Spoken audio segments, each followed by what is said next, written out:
Alliance blog, the Alliance blog, the Alliance blog, the Alliance blog. Alliance? If you put an S in front of Alliance, you have Science. That's me.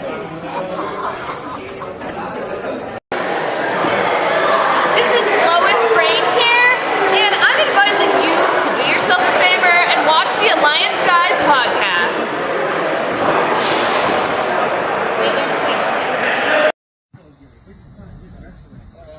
This is your first and only two-time dog heavyweight champion, Breaker Moran, and you're listening to the Alliance Guys podcast. Are you ready?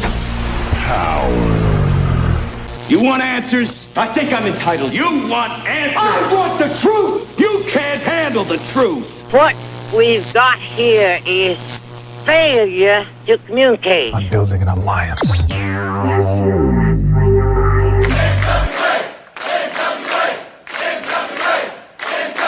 God bless the internet. Okay, let's party. It's showtime. It's time for the Alliance Guys podcast, with your hosts Kevin Frazier, Jaden, DKM, and J. Cal. Hey, what is up, everybody? Welcome to the Alliance Guys podcast, a presentation of Alliance-Wrestling.com, your number one source for news and information for the National Wrestling Alliance. My name is J. Cal, and with me are Mr. DKM and Jaden, and we are the Alliance Guys.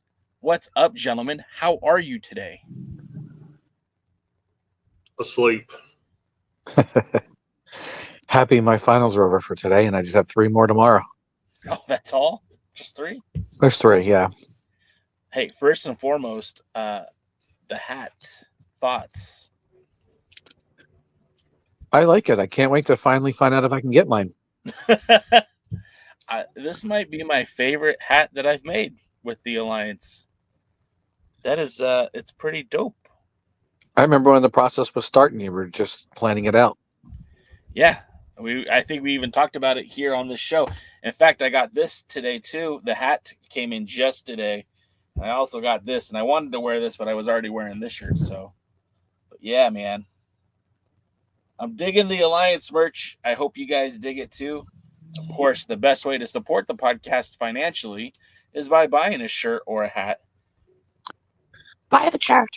Buy the shirt. That's so in 2025, I have these very ambitious goals, and one of them is to have a much more updated intro for each of the vehicles of the Alliance. Currently, you could see the Alliance Guys podcast every Thursday right here on YouTube, Facebook, and on Twitch. Then the pre-party with J. Cal can be seen every Tuesday here on YouTube, Twitch, and also on Kick. And then also there's the Alliance Blog podcast, which is usually an audio version of the podcast, and that's available on Spotify, iHeartRadio, and then that also comes to YouTube as well. So I would like to have intros that are for each one of those vehicles. And who knows, maybe there'll be more content coming in 2025. That will be cool. And I'll work on getting you some more bumpers. We need more bumpers. I definitely would like more bumpers. You have others, you just haven't used them yet. Well, I don't know where the Jim Mullenall one went, but I haven't had a chance to edit the Goldie one. I really like the Goldie one, but there's a lot of audio issue in the beginning of it, and it kind of doesn't allow it to flow correctly. Yeah, because I forgot to hit stop when I kept recording. That was the problem. Anyway, so it's, you know what I just realized? Sorry, I kind of got off base there, but match your Coke? Coca-Cola and Coke Zero and the Alliance blog look like they're a match made in heaven. Sponsorship opportunities. Reach out, Coke. They used to sponsor James Mitchell too until No, that's a joke.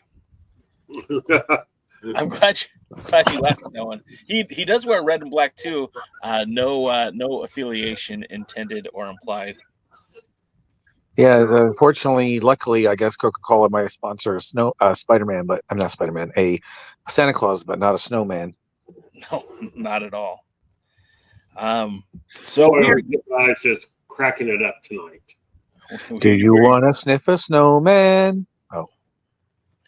Do you want to inhale some blow? Sorry. It's not sniff, it's snort. Come on. Snort. Sniff, snort. I mean, DK, the vernacular that you have at your disposal is mind-boggling. Thank you. I try. Yeah. I can tell. So you know what I really need right now? Some Colombian marching powder? Yeah, it wouldn't hurt. Actually, maybe I'll just go with that. So what do you need? Don't hold us on there. What else? Say that again? Yeah. I said everyone needs to go to the merch store and buy their T-shirts. Buy this shirt. Yeah, we have some. I like the selection that's up there now. In fact, I even use the site to make some work hats. And I'm not. Please do not buy these. They're not. They're up there, but they won't be much longer. But yeah, not too bad looking, right? I might pick one of them up. I actually do like that. I had meant to only have made like 3 of these, and then ended up making like 20 of them. So that was an accident. I was supposed to buy some of the other hats, but you know, it is what it is. Anyways, or was what it was. That's more appropriate. Absolutely. Or who's what it who's? What's a Gamora? So can we talk about something interesting?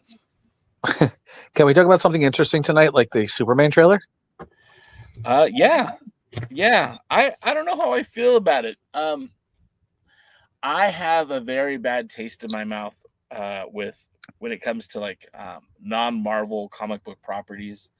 I was not very happy with many of the old DCEU properties. Like I think I tried to watch the Blue Beetle 3 times and I fell asleep each time it was on. I tried to I did like the Black Adam, but I felt like they could have done a lot more with it. I did like the first Shazam. I did like Ben Affleck's version of Batman. I did like Henry Cavill as Superman.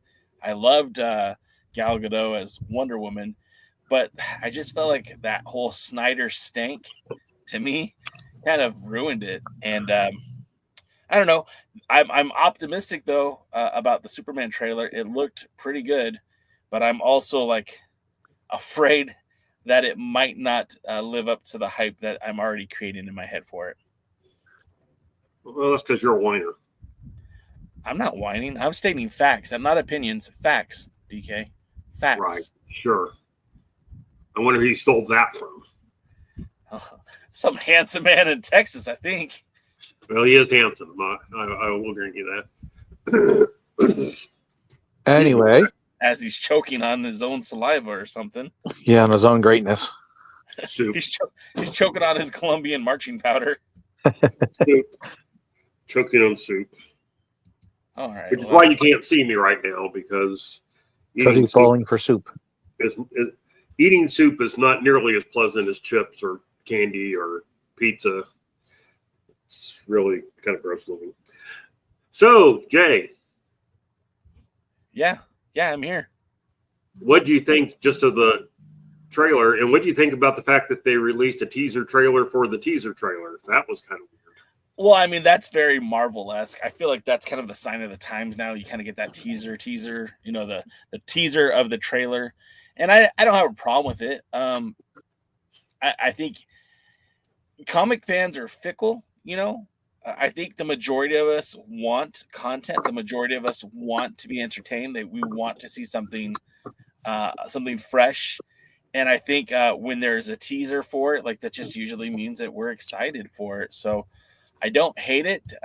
Watching the trailer, I liked the addition of Crypto, the super dog, and I liked how he was dragging Superman, who obviously looked like he got his ass kicked by something or someone. And I don't know. Like I said, I'm cautiously optimistic that it's going to be good, but I was also cautiously optimistic that not Spider-Man, but Venom 2 was going to be good. And I was optimistic that Venom 3 was going to be good, and I was optimistic that Aquaman was going to be good, and I can keep going. No, I like Aquaman, not Aquaman 2, but Aquaman I liked. I was on an airplane watching that, and if I could have walked out, I would have. Well, you could have. Yeah, he really wasn't much stopping you other than a door. But Well, that and the security guards, or not security guards, but the federal agents who were in plain clothes who kept eyeballing me when I said, "I'm going to leave. That's it. I'm out of here." They duct I don't have taped to me. take this. I'm leaving. They zip tied my hands together. Is that your story now with what happened? Yeah. No, nobody in the world saw Craven. I think that's the problem there, Sean Mega. And I'm glad because based on everything I heard about it, they probably did themselves a good deal. But I want to go back real quick to to Superman. What about Guy Gardner as the Green Lantern? I didn't like the wig. I did not like the wig either. I mean, I liked Guy Gardner when I was collecting comics.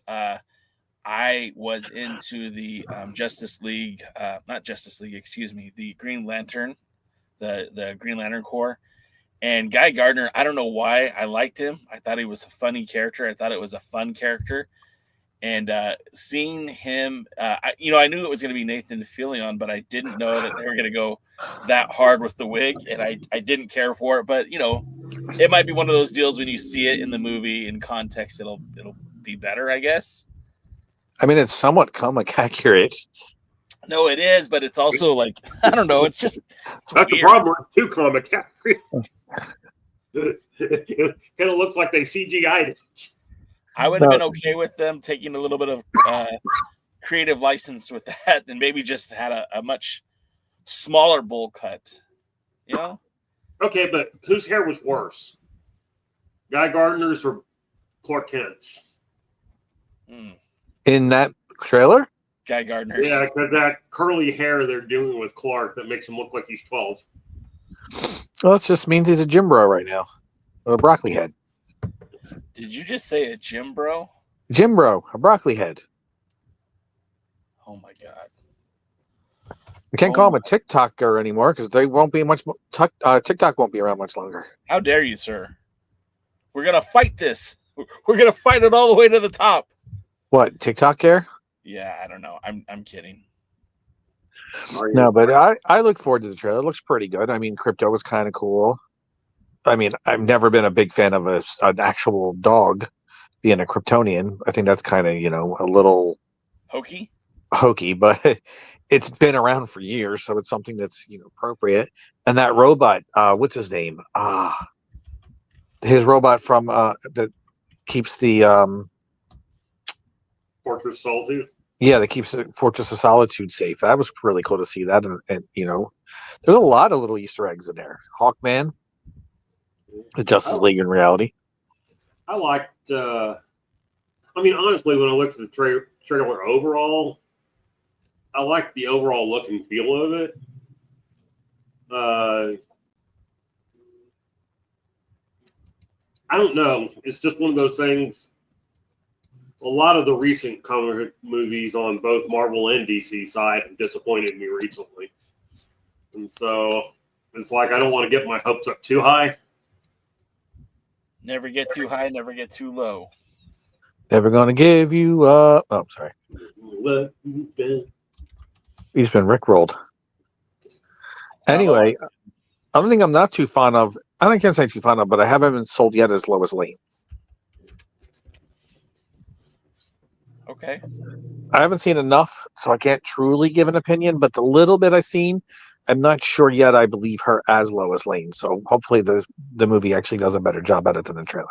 Well, just looking at her, as the character, I prefer her to Amy Adams, although I love Amy Adams. But, I never really bought Amy Adams as Lois Lane. just can't. Is it because she was a redhead? No, because the one scene where I really thought she nailed the character was when she was, talking to the terrorist. I'm assuming they were in Africa or something like that. And she goes, "I'm not a woman, I'm a reporter." I thought that was very Lois Lane. I thought she nailed the aspect of the character there. I just felt like through most of the rest of the movie, she didn't. And so she didn't do it for me. So yeah, I mean, I didn't care that she was a redhead. In fact, I actually kind of like her because she is a redhead. But that's another story altogether. DK stealing my thunder there. Yeah, Do exactly. you know she was on The Office? Yes. All right. Yes. No, I did not. Yes. She and her purses. Yeah. Yeah. The first time I remember her is Charlie Wilson's War. Okay. All right. Surely you guys know what that movie was, right? I don't think DJ does. Yeah. I didn't see it. Was that the one that were like? It was like it was the one where they were kind of like a propaganda machine. Charlie Wilson was a Texas Democrat congressman who I'm thinking of Wag the Dog. Go ahead. Yeah, who was known for having a good time. Let's just say. Nice. And in various ways. And according to people who knew him and loved him, the movie actually understated him. But it was Tom Hanks. Tom Hanks played Charlie Wilson. Philip Seymour or whatever, Philip C. Seymour, I can't remember his name. Played like an FBI or CIA agent or whatever. It's actually a very good movie. He was the congressman that wanted to supply the Afghan rebels with weapons after Russia invaded. Oh. But anyway, she plays the secretary, and Charlie Wilson was known for keeping some very young, good-looking women as his staff. And in the movie, they point this out when one of the girls there says something to a guy that's pointing out the fact that they're all girls or whatever. And she goes, "Yeah, Charlie always says you can teach a man to type, but you can't teach him to grow tits." And the demonetization just happened. No. I've heard much worse than that. And yeah, and also modern days it could happen. But yeah, Amy Adams was cute, but I have to agree with Omega that I actually really like some of the DC on CW. That was probably the best thing on CW for a while. And the Superman that they recently had, Lois and Clark. No, that's Lois and Superman. Or Superman and Lois, I think it was called. But that was an excellent rendition of Superman. And I will say that I enjoyed that, both Superman and Lois Lane, a lot in that show. They did a very good job, I think, on both. Probably maybe the best Superman since Christopher Reeve. Okay. I could probably go with that. I really liked it, since we're going in DC lore. I really, as a kid, because I was a kid when it came out, was the Smallville. I really enjoyed Smallville. I felt like the best portrayal of Clark Kent, I think, was that series. I really did enjoy it. And Kirsten Kirk, I think, wasn't both the Lois Lane and Lana Lang were very easy on the eyes on that series. I also I did like what's his name? Brandon Roth's Superman. I like that. I know I was one of the few that liked it, but I thought he did a good job of portraying Superman in his one-off. People may not realize not only was he Superman, but he was also the Atom. Yeah. I thought he was okay. It was just one of those. I thought he was as good as the movie would let him be. Yeah, I kind of agree with DK on that. I think a better movie would have made him he would have been a better Superman in a better movie. I didn't change for the I didn't care for the color change in the outfit, but yeah, just as far as him being Superman, I was okay with that. That was actually another Lois Lane I didn't particularly care for. No, I didn't like her as the other Lois in that one either. You know who I think would have made a good Superman when he was younger was Jerry O'Connell. I could see that. Because he has that like down home, you know, like central, you know, like Kansas kind of looking. I don't know what I'm trying to say here. I just feel like he had that the right look for somebody who grew up in like, you know, Kansas. He married Rebecca Romaine. He really didn't need anything else. I guess he's doing like he's hosting like daytime talk now, and it's like, all right, you know, you got to go where that paycheck takes you. He actually also does the voice in a TV show called Lower Decks, which is a Star Trek series. It's a cartoon.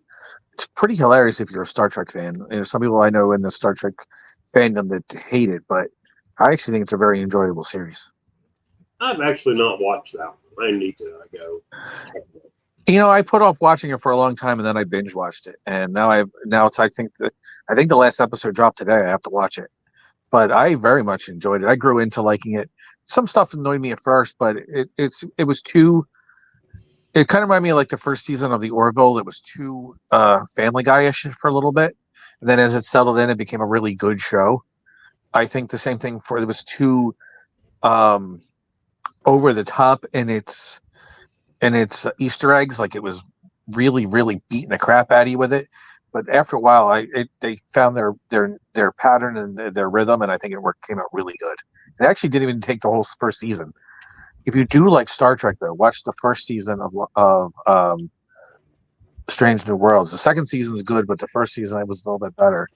It was probably the best first season of any Star Trek show.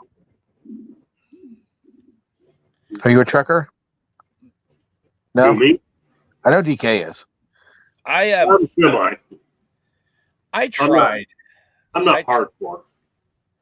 I tried to, like, I remember as a kid, I was in that age where like I didn't fall in love with the original Star Trek because it felt very dated to me as a kid. And then when the Next Generation came out, I couldn't get into it. I never could get into any of them. And I would watch the movies, and I've seen a handful of them. And I just could never really get into any of it. And even when they had like, you know, the stunt casting on Deep Space Nine where The Rock would come in, like I wouldn't even watch it just because I wasn't into it. And yeah. Well, here's a trick I learned about the movies. Sure. Avoid the odd number ones. All right. Like yeah, it's kind of like 1 is good. 4 was good. I think 6 was pretty all right. But the odd number ones, like the first one and 3, they all sucked.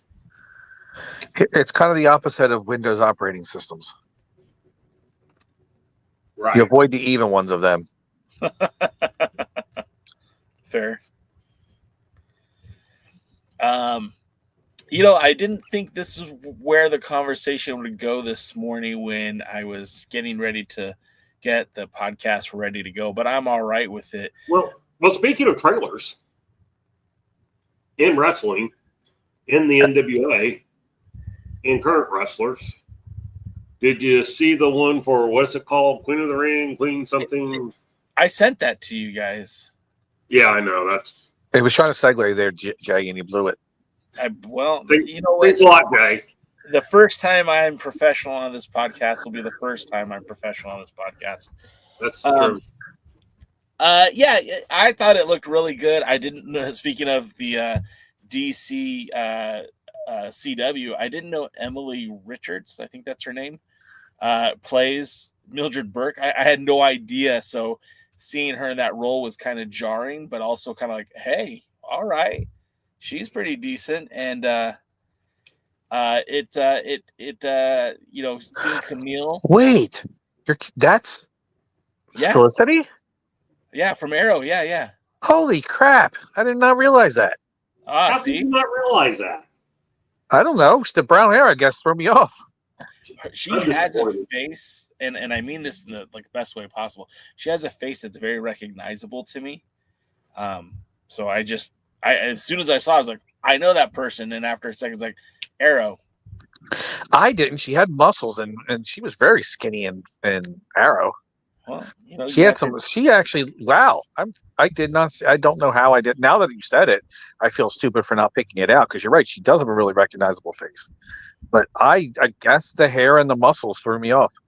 Well, I might have needed to have looked up who she was, but yeah, it was one of those. I recognized her as soon as I saw her. I just had to go, okay, why do I recognize her? Well, what's wild to me about all of this is, Camille filmed these scenes while she was still NWA Women's World Champion, and it takes a while for a movie to get released. I remember her filming her stuff around the same time that the Iron Claw was in production, so I kind of thought we'd have a similar release date. But this was also more of an independent film, whereas the Iron Claw was had a lot bigger studio behind it. But now there's talk and there's rumor, and I don't know how true any of it is, that the Camille's time in AEW is up.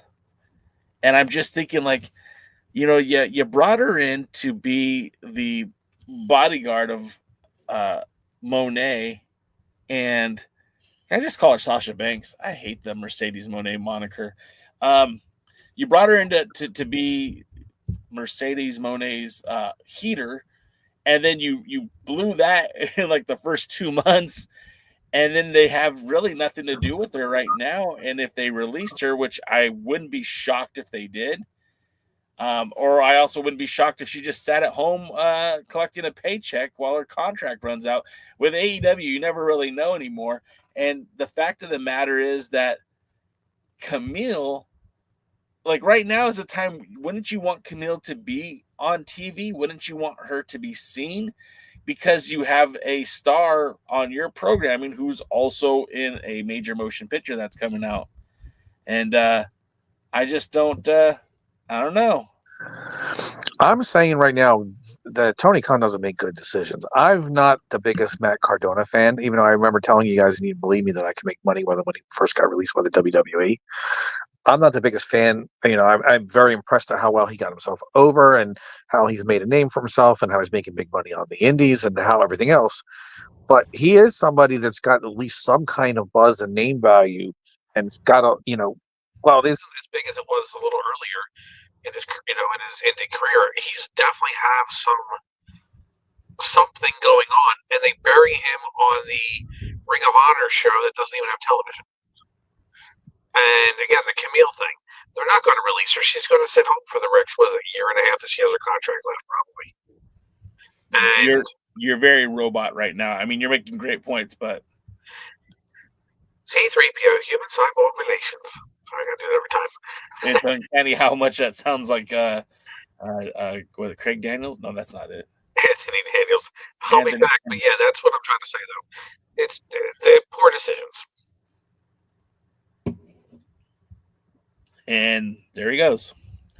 So I another trailer. I did enjoy that trailer, and honestly, I am excited to see that movie. I know that the story of Mildred Burke was in it's been in development for a while, and I know that one of my friends, being a Californian, you're bound to know a director. Actually, I have a friend who is a director and has done a lot of writing for projects for TV shows and movies.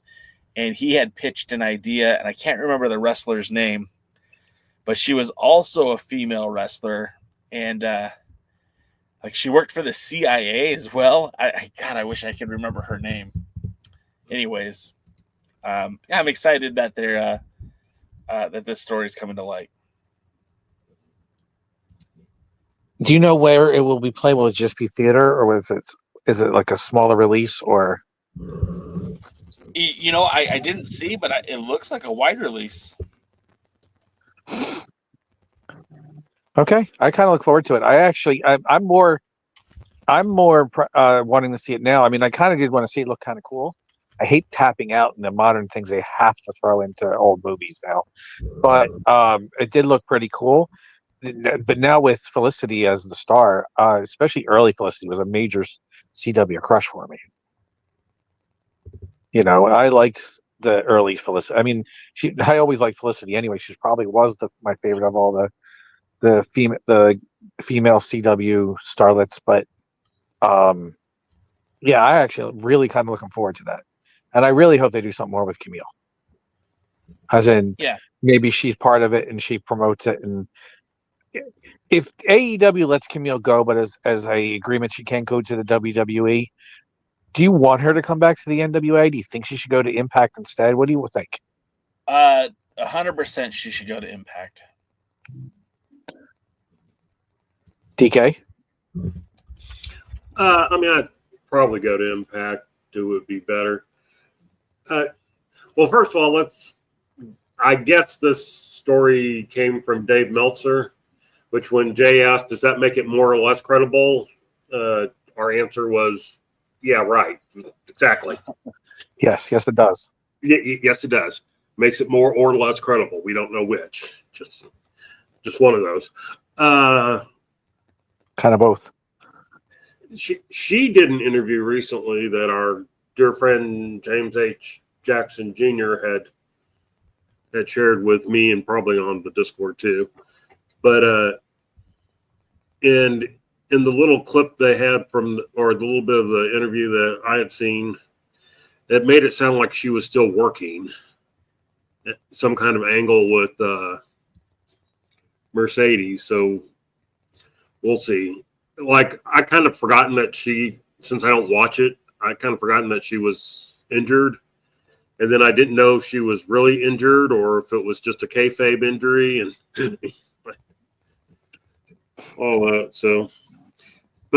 so my point is, just because that's been reported doesn't mean she won't show back up next week.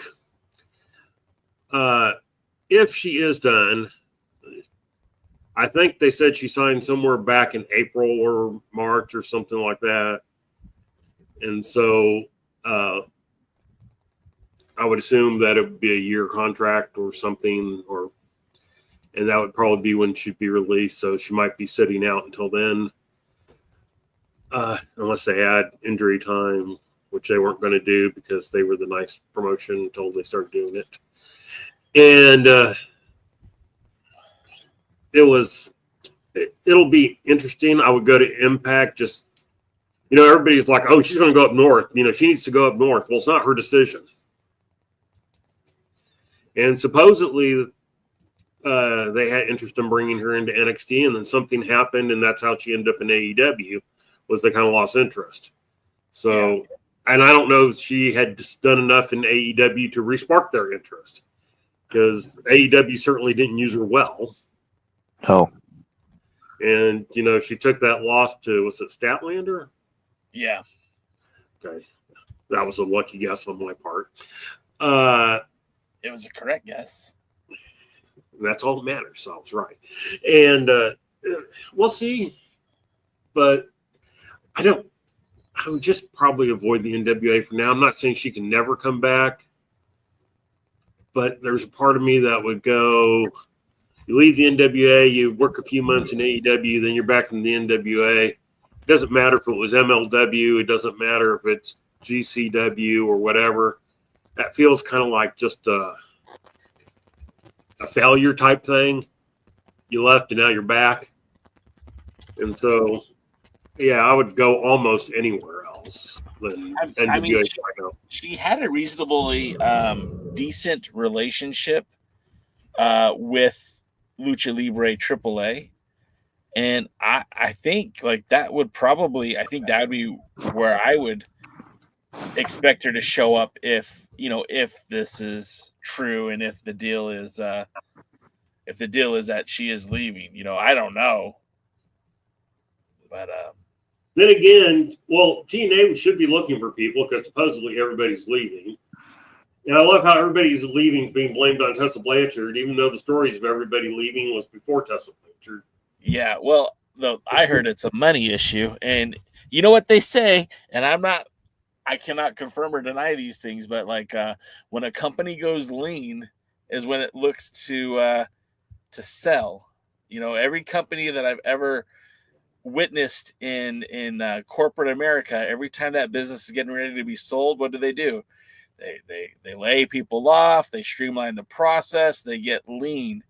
And I know that we've been talking about TNA's future being in peril for the better part of 20 years. But with that being said, like the relationship with the WWE, the connection to NXT, the fact that TKO isn't afraid to spend money, I mean, would it be out of the realm of possibility if NXT into the WWE were to purchase TNA Wrestling? Probably not. And right now it's kind of like how in the 90s a lot of people started working for the USWA because USWA had a working relationship with the WWE, and that's how they found a way to get noticed and stuff like that. I think it's going to be similar with Impact, and that's where I'm going to use some hockey sense right here. If you know anything about hockey, the former Phoenix Coyotes, now the Utah Hockey Club, one of the things that they were known for, they didn't spend a lot of money. They weren't very good. They weren't the top franchise out there. They weren't putting big star players, but they would take reclamation projects and turn them to be really good players and then trade them off later, sell them off to other teams. I think that's what TNA is right now. They're kind of the Utah Hockey Club, Arizona Coyotes right now, where you go there to make a bigger name for yourself, to reclaim your ability and then go off to bigger and better things. So I think Camille, it's a good idea for her to do so, and others that are still working for them. Because a lot of these people that are leaving, they're actually talks with WWE. They're actually talks with AEW. AEW will sign almost anybody and let you and then do nothing with you. But right now, if you get into the WWE, it's the best time to do so. NXT's on network television. The streaming deal soon on Amazon. USA Network has Netflix. The USA Network has SmackDown, and then there's big Saturday night's main event. There's a lot right now.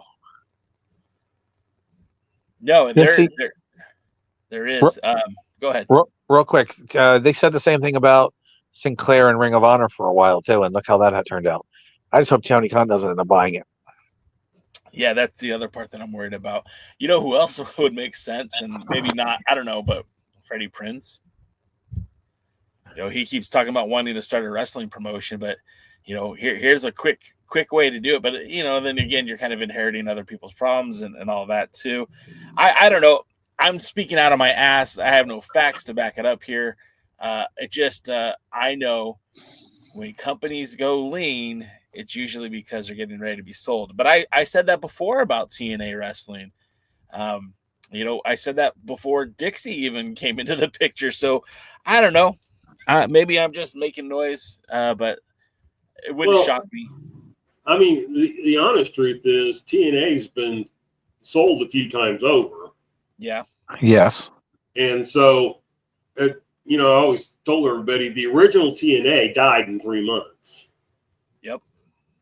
And they blew their year's budget in 3 months. And I had that controversial hospital doing the financial backing that didn't want to be known but was known. And then they had their own financial issues. And part of their own financial issues was the fact that they blew their year's budget and everything like that. And so it's, you know, so that was sold. That's when Panda owned it. And well, I guess technically there was a partnership originally, which later just became Panda, and Panda basically sold it to Dixie, who was running it for them because that was her family. Panda was her family. Yeah. And a lot of people don't realize that Panda left several years before Dixie ran it completely into the ground.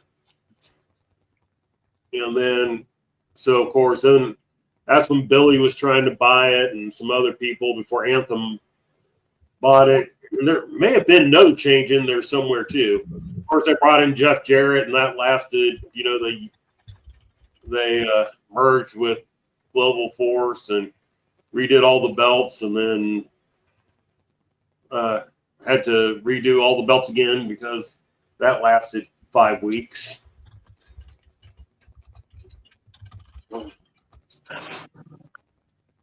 Yeah.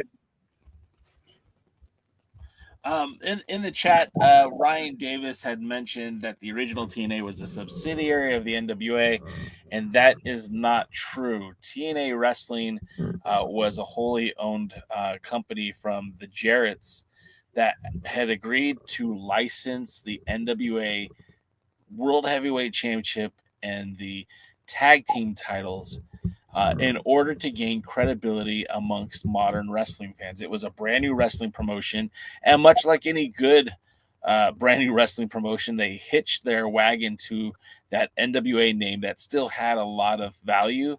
And that there was also in that time frame too, there was a lot of confusion on, people thought originally that the NWA became WCW. We know, it was Jim Crockett Promotions that became WCW when Turner purchased JCP and changed the name. But going back to that time frame, a lot of people thought that, that's where WCW came from. So when WCW was sold to the WWE, and there became a lot fewer places to work. At that point, you remember there was only the WWE for a couple of years there. There was no secondary wrestling promotion at the size of a national promotion in the U.S. They tried. There was promotions like XWF, which was like a Hogan-based wrestling company that went nowhere. The beginnings of Ring of Honor was starting to happen. But ultimately, there was no real competition. So the Jarretts went out to create an additional place for talent to work. I don't think they ever thought that they were going to beat the WWE, but I know that they were looking to create another wrestling promotion that could benefit from the talents that weren't being used by the WWE. And to get instant credibility, they used the 10 pounds of gold. And I think it worked for them because they're still around. Yeah, for now. Yeah. Oh, and then Willie said, "Don't leave out the World Wrestling All Stars." I followed that promotion so freaking closely that when they did their one event in Las Vegas, Nevada, their one U.S. event that I can remember, I was there. Your boy Jay was there, and it was a cluster of a show. Macho Man Randy Savage was supposed to be Jeff Jarrett's opponent for the WWA Heavyweight Championship, and Macho Man no showed. And I think they replaced Macho Man with like Brian Christopher, if memory serves me correctly, and it was just not good. But there was that Eddie Guerrero match in the surprise of Sherry Lynn that I enjoyed. I remember that was the highlight of that to me. Yes, that absolutely was an incredible match, and I think they had. I want to say that they were using Jerry Lynn, Eddie Guerrero, a couple of guys who ended up in TNA like Sabin and Frankie Kazarian. AJ Styles kind of made his name there. Yeah. I almost felt like the World Wrestling All-Stars, when it failed in Australia or when it started to struggle with its touring, it's kind of like when Jeremy Borash and Jeff Jarrett started working together, and you saw a lot of those WWA talents go to the TNA wrestling. And even at one point, they unified the 10 pounds of gold with the World Wrestling All-Stars Championship. Jarrett beat Sting for the WWA title. I think that was like in Scotland. And it was, I remember following all that and being super excited about it, but it also never really lived up to its potential. You know what I hope really lives up to its potential? The newest incarnation of the IHWE. That's a pretty looking belt. It is a pretty looking belt. Hate that it says world on it. Yeah, well, I did it only to irritate you and the fact that I didn't do the belt. Anyway, it certainly certainly is nice looking. Got a lot of negotiating going on where that's concerned, but it's kind of on the back burner until after the holidays because, believe it or not, a lot of people will take time off during the holidays. What? I know, wusses. Hey, let me ask you a question because you are entering a realm that I used to fantasize about being an independent wrestling promoter. I dreamt of a day where I might tiptoe into that garden and maybe even jump right into it. But from the adventures that I've heard from Dr. Lawrence Zirconium to my own friends here locally who struggled to really like get a foothold in Southern California, promoting wrestling's hard, man.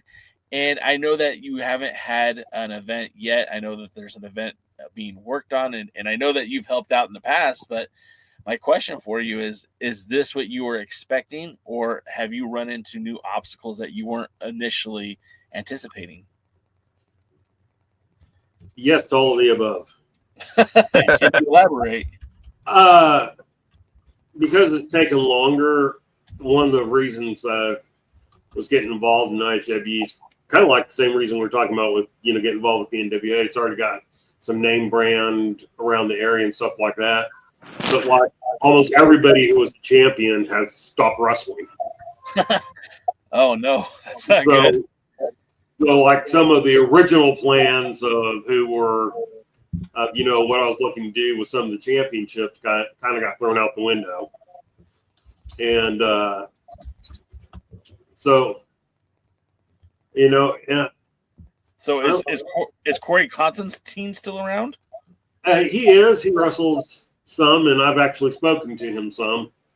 But it's hard to nail down any wrestler until you get the building and the date, because you can't go. Well, I plan on doing a show in March, but I can't tell you when in March. So just leave all your weekends free. Yeah. Well, if you got nothing better to going on, and if you do, well, cancel it and work for me instead. Yeah, exactly. What about Big Fritz? He's currently in a status of not taking bumps. Oh, he's working. He's working in a, what do you call those? There'll be like Beatlemania and other groups that kind of do Beatles stuff. Cover band? Not necessarily cover. Tribute band? Tribute, that's it. He's kind of doing like a Journey tribute band or something like that. He's playing guitar. Tell him to don't stop believing. Although he might be willing to be part of the first show just to,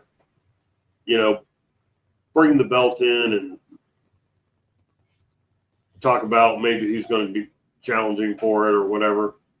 I have thought about doing some dog type stuff and maybe getting with another promoter and seeing about putting on a couple of matches that are IHWE matches. Maybe fill a title or two. Oddly, on a poll on the Facebook site, there was like a very even thing between people who want to see the tag team titles filled and people who want to see the women's titles filled. Huh. And nobody wants to see the junior heavyweight title filled, so it's like, oh well. Yeah.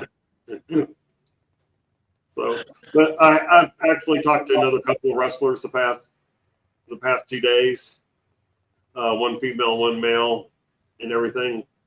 And so it's going somewhere. It's a slow grind, and until you can get it worked out. I had one building that looked like a possibility until they decided that the ring would probably ruin their floor, and so no. It's like, well, we have pads and stuff to put under it so that it wouldn't. Yeah, well, I'm not sure. We have insurance, and stuff like that. Yeah, no, I just think they changed their mind. I think at first it was like, oh yeah, we could do that, and then it was like, we don't really want wrestling here. Now, Jaden, I know that Dr. Lawrence Zirconium gets all the credit and does is kind of like the face of Dog, but obviously you put in a hand there and you help out securing venues, finding talent. I mean, you're like a jack of all trades there. The experiences that DK is having has had. Did you guys experience that in the early days of Dog? The first event happened in April 24th, 2010. Dog actually started, if you forget, in around 2008, 2009. Yeah, That's I actually when- remember. I remember the Cerberus as the logo, right? Yes. And it was very difficult. I think there was about 6 venues that eventually canceled out, or events that ended up canceled because something happened with the venue, or something happened where they couldn't run. There was bad luck upon bad luck upon bad luck. So when the first event happened, it was in a venue nowhere near here, up in North Jersey, because that was the only place they could find. And the promotion that was running there before stopped running because of politics. So they decided, because that promotion stopped running, that they were going to try to get into that building. Boy, did everything go wrong on that one too. And then they couldn't do a second one in that one because the town had a problem. Even though the other people ran it, apparently somebody snitched to the town when Dog ran it, and the town had an issue with it about running before. So that one, the second event, didn't happen until they got into the Franklin Skating Center. And then, and it happens. I mean, look at what happened in the Franklin Skating Center. The building owner was recording little girls in the bathroom. Oh, Jesus. Really? And that building got messed up. And there was another promotion that ran there and screwed it up for everybody, even though it was supposed to be an exclusive building. And then everything happens for a reason. Buildings shut down. There's a lot of things that happen which people don't realize with wrestling. And you have to deal with other wrestling promoters, and you have to deal with morons screwing things up, and you have to deal with things that you don't even expect, like bad situations in public wrestling that leak out and cause issues with, events you're trying to run. It all, unfortunately, is something you have to deal with as a promoter. It's not just what you do; it's what a lot of the outside stuff try to do. Well, yeah, didn't Ian Rotten ruin wrestling for an entire state? Yeah, I mean, seriously, he's not wrong. Because of the crap he was putting on, that hardcore deathmatch garbage. They put like state regulation back in, and and it was mean. And the whole idea was basically to stop it from happening. So all wrestling, do you remember what state it was, Jaden? It was Kentucky, wasn't it? Kentucky, Tennessee, one of those. I'm 90% sure it was Kentucky. Because that's where the Louisville Slugger's from, and I believe that's why it got screwed up on that one. So what you're telling me is it's a good idea that I'm not involved, and I should not get involved in the wrestling business. Oh, anybody with an ounce of intelligence who is in the professional wrestling business would tell somebody not to get involved in the wrestling business. And I will take Dr. Lawrence Akernium's quote is, he loves absolutely everything about promoting independent professional wrestling except for absolutely everything about promoting independent professional wrestling. And it ain't all like the old days where somebody pisses you off, you break their ankles either. We need to get back to that. I remember speaking to Dave Marquez, and I consider Dave a very close friend, and he was telling me that. And sometimes he thinks of you. Yeah, sometimes. Actually, we had a nice conversation just the other day. They will be coming back in February. He's got dates lined up. He doesn't know if he wants to run those venues for TV or just live events. And he's got a paid event coming to, I think, Ohio. Anyways, Skibbity. Anyways, so getting to the conversation, he told me, like, at one point he would prefer there to be the California Athletic Commission to be involved with pro wrestling, because then it would get all those people out of the business that shouldn't be in it. Yeah, I think the same thing sometimes, but then I remember how corrupt the New Jersey State Athletic Commission for wrestling was anyway. So it will eliminate a lot of people, but it won't eliminate everybody that doesn't deserve to be in the wrestling business. But also, it's New Jersey, so I mean, you talked about a lot of corruption in the government in New Jersey, isn't there? Hey, Jaden. Yes. Have they come to you about all those drones yet and told you that stop taking pictures of Dave Dahl? No, because they're actually trying to still map them out. It's like mapping a new planet. And it's wait till they get to where's Tyrus from? Whatever state Tyrus is from, they're going to do him next. But no, the drones. Nolans. The drones right now, they're actually becoming a tourist attraction. We're getting people that are actually coming to New Jersey to see the drones. So it might be the next big thing. Come to Jersey, see our drones. We don't know who started it, but it's the state that's continued. Well, what's wild about it is now also not in Los Angeles where you would think, but in Riverside County, more towards my area, they have been identifying drones too in a similar fashion, and nobody's taking ownership of what's going on. They're just there, and everyone's like, "All right." It's wild. You know why it's not as common in Texas? People shoot them. We'll shoot them. They do shoot them. See, that's the thing. They try shooting them in New Jersey, but they just either they can't hit them, or they're just too high up, or something. But there are people taking shots at them in New Jersey, and I mean, a lot of guns. Texas is known for guns. New Jersey isn't. Might be a Democratic state, but we're known for guns too. Unfortunately, being stuck between Philly and New York doesn't help. But the mafia is right there too, right? There is no such thing that is a Hollywood creation. There's definitely no mafia in New Jersey. Dennis Corlew. I need you to forget about it. All right.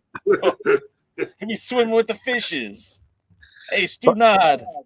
But actually, the new conspiracy theory right now that it's actually Disney who owns the drones, and they're using it to scout for potential new Disney World or something like that, a new Disney property. And it's purely with Netflix has a studio in Jersey, and it's almost ready to open. And Jersey's becoming the next Hollywood. There's a lot of things going on in New Jersey right now when it comes to movies and television production. And it won't surprise me. Maybe these drones are a next Hollywood production. Who knows? Willie Bowen says Tyrus was a laboratory experiment gone bad. They tried to breed a whale and a gorilla, and that's actually Godzilla's head came around. So never mind. I was going to say, you're talking about Godzilla now. Come on. Yeah, Gojira literally means whale gorilla, and I guess that describes Tyrus very well. Why does he look so handsome there? What a dashing fella. He's no Kevin Owens. Thank you for saying that. You didn't have to, but thank you. Here's Kevin Owens. Every time I go live on TikTok, I get the, holy crap, it's Kevin Owens. Why'd you do Cody like that? Cody didn't deserve to be pile driven, and I just go like, yeah, he did. Yeah, he did. All right, I don't know. What is the plan? What do you guys want to do? Do anything but talk about the NWA. Well, we've done it for about 59 minutes, so congratulations. All right, what's going on? I didn't watch this record, by the way. What was that? That might be a new record for us. We talked about Camille. Yeah, that's true. There was some Camille mentioned. Okay, but Camille is effectively not in the NWA currently, so technically. But she was in NWA. About her in the movie that she filmed while in the NWA. So yes. I mean, we've hit our quota. Yeah. Seriously, did you watch Power? I did watch Power. I liked Power. Well, we know you didn't, Jaden. Huh? I said no, and he said, and we know you didn't, Jaden.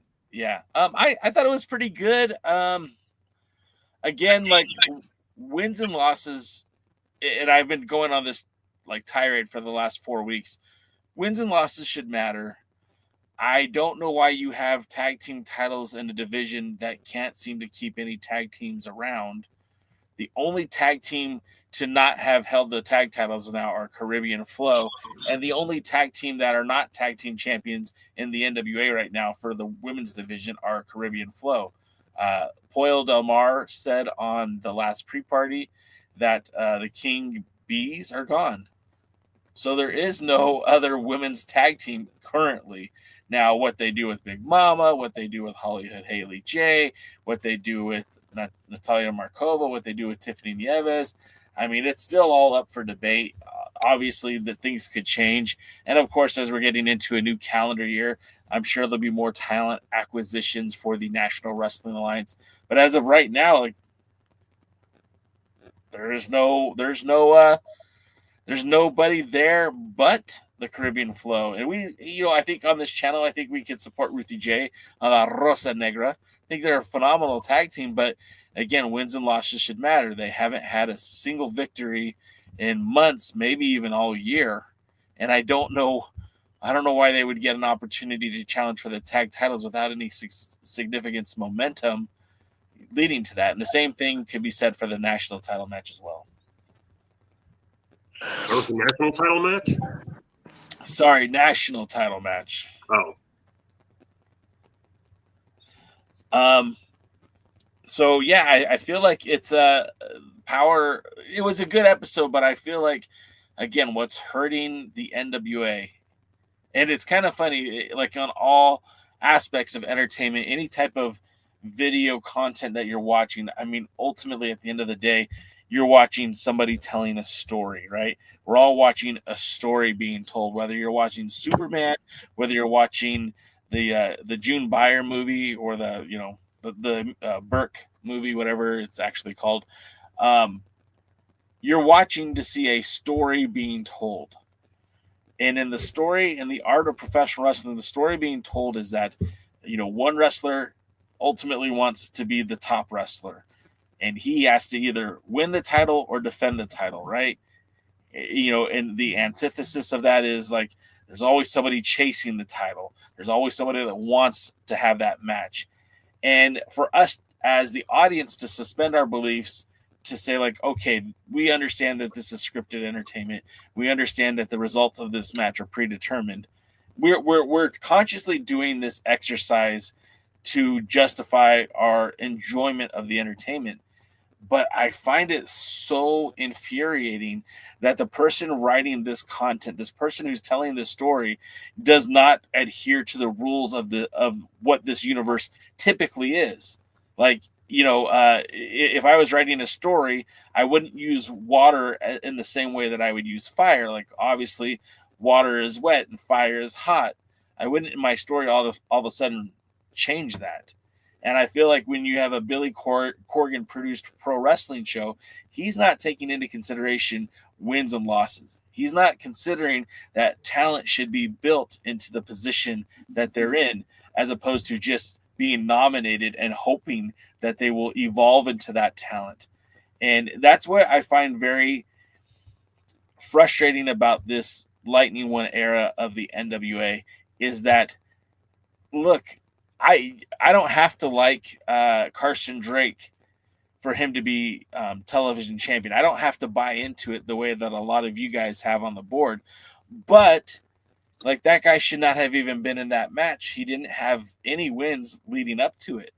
And also last night or 2 nights ago on Power, we had another title match where we had Burchill challenge for the national championship. Burchill is a really good wrestler, and I could really get behind that guy in the NWA, and maybe, being the elder statesman chasing down the 10 pounds of gold would be a very interesting story to use for him. But the guy hasn't won a match since March of 24. How is he keep getting opportunities for qualifying matches for the national title, or qualifying matches to be in a 4-way for the national title, when the guy hasn't won anything or beat anybody? His only one victory in the entire NWA was a victory against Magic Jake Dumas. I mean, is that what we're going to do here? We're just going to give anybody a title match? Again, it makes it hard to suspend the disbelief, and it's hard to make it enjoyable when simple wins and losses just don't matter. That is kind of the NWA modus operandi, though. They don't really make sense. They don't use logic. They don't build people up. It's just like Oprah. You get a title match. You get a title match. You all get title matches. We were talking about Superman earlier and crypto, and it kind of reminded me of a few years back. Now, first the DC Universe, and then Max, did a show called Titans, which was based on the DC Teen Titans, and they had 4 seasons of it. And one of the things about it, as one guy pointed out, is that they almost did like a soft reboot at the beginning of each season. They didn't completely wipe out the last seasons, but anything that they didn't want to talk about or didn't fit their thing or whatever, they just ignored. So like when one of the characters was arrested and sent to prison, and after a trial and things like that, and then he escaped from prison, it was never brought up again. So he was just there in that universe, having escaped escaped prison, and just no one that ever said anything about it. Yeah, basically, that was in this part of season 2, and when we got to season 3, there was no this is why he's this is why the cops aren't looking for him or whatever. It's just it was that part never existed anymore. And it was just like, okay. And I feel like the NWA does the same. It's like, oh, well, we need a challenger. Burchill would make a good challenger for Mims. Well, yeah, Burchill's lost everything. But that was in the past. We're not worried about the past. That's a similar problem that people care about. Oh, it's going to be a 5-star match, and don't realize that 5-star matches don't draw money. Their personalities, their personal issues draw money. And people need to start realizing that, but also logic and storylines and actually credibly build challengers. Nobody would care about Conor McGregor if he lost all the time. Of course, now he's lost on the court, and nobody should care about him anyway. But nobody would care about Mike Tyson if he lost all the time. Nobody would care about Hulk Hogan if he lost all the time. You have to be able to build those challengers and build those stars to make them stars. No, that makes far too much sense. We'll have none of that. And the thing about it to me too is like, sense be damned, right? I hear what you're saying, but it's like, man, how much would it have benefited Burchill just getting like 1 clean victory before this match, or maybe 2 clean victories before this match? Instead, we got him losing to Mims during the 76th anniversary show, getting pinned and eliminated, and then getting a title match. It's like, in only the NWA can you fail upward constantly. And if you go look at the win-loss records for a lot of these talents, they keep getting these opportunities even after they've lost. Like, going back to Carson Drake, he's another guy. One of his first matches on television was against Tom Latimer and the national title. And it's like, wait, what? Why are we? Or maybe it was the TV title. I'm not sure now, but even still, it's like, why did his first match on TV, he's getting a title match? Like, I would understand if it's maybe somebody who had a big name value from the WWE or AEW or even TNA Wrestling, somebody that is well known and been seen by people before. But like, no, he's just a guy from our territories. We just give him an opportunity and look what he can do, and still lost. It just and they do the smallest thing and want to claim that's a story. Yeah. You're talking about Caribbean Flow, whatever they're called. Yeah. Earlier. Okay, they're like 1-4-1. Yeah. And so why did they get this last tag team title shot? And why And why was? I mean, I know the answer, but setting it up here. So why did they get this last tag team title shot? Why was it no time limit, and why was it no disqualification? Well, the answer is because they had a 10-minute time limit draw on TV in a title match. I wonder if that was a match that hadn't aired. No, it went to a draw because we were saying, why in the world did they do a 10-minute time limit for World Tag Team title match? Wait, are you saying that the Caribbean Flow had a shot at had a match against the It Girls? I think so. I think that was them. I don't think so. Okay, but you have to. If you're wrong, you have to sponsor my next show. Well, I'm not going to look that up. That's okay. I am. Wait, what's your budget? No, I can't help. Sorry. He didn't say sponsor the whole thing. He just meant sponsor. All right. So for there to be an Alliance-sponsored match, DK, and seriously consider this. Don't just spit out a number now, but seriously consider it. What would it cost to have an Alliance-Wrestling.com sponsored match? Depends on what match you want sponsored. All right. Well, let's talk offline about that. Ryan Davis. Jason's hatred for Carson will become one of admiration in due time. Carson Bartholomew Drake's greatness is too much for Jake Howe's hostility. He doesn't even know what beta alanine is.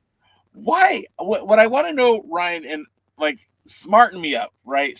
Please talk me up, as the illustrious one would say. Talk me up. Why is Carson Drake so over with you? Like, why do you enjoy him? Because what I saw in the last calendar year, like I've seen nothing to get excited about. The cooking shows were deplorable. Like, it was just bad. It wasn't funny. It wasn't comical. It was bad cinema. I wish I had one more hand to give it 3 thumbs down. That's how bad it was. His wrestling it's generic. He doesn't have this amazing skill set that sets him apart from every other wrestler on the roster. He's a taller guy, but he's not the tallest guy. He's in okay shape, but he's not the most fit. His promos are very, I get it, maybe you like swarmy, but so is Austin Idol. And if that's what you're looking for, then okay. But to me, it's just been a lot of nonsense. Well, and it's even the same story there. He had a draw with Max, a 6 minute 5-second draw with Max, in which he decided to brag because Max didn't beat him. And so that's how he ends up with a no disqualification, no time limit match. And by the way, in our private chat, Jay, I posted the answer to the question we were talking about. I see it now. You remember it, though. I remember it. I guess I don't remember it. I remember. I had the member berries. Of course, I didn't see any NWA, but still. You know what, though? You know what Carson Drake reminds me of? He reminds me of pre-Gothic JoJo Siwa. Okay.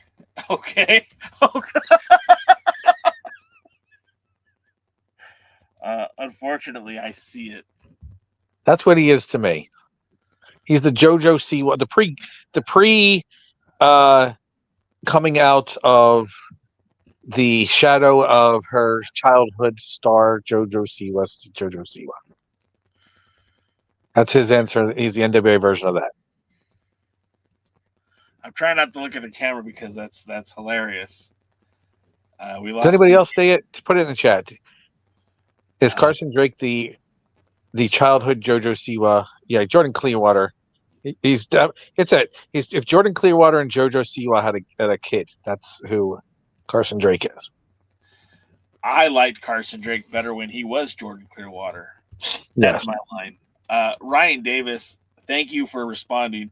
I know that I'm putting a lot of vitriol toward your way, but honestly, it's all in good fun and humor. I don't personally enjoy Carson Drake, but I wouldn't tell you you're wrong. I just disagree.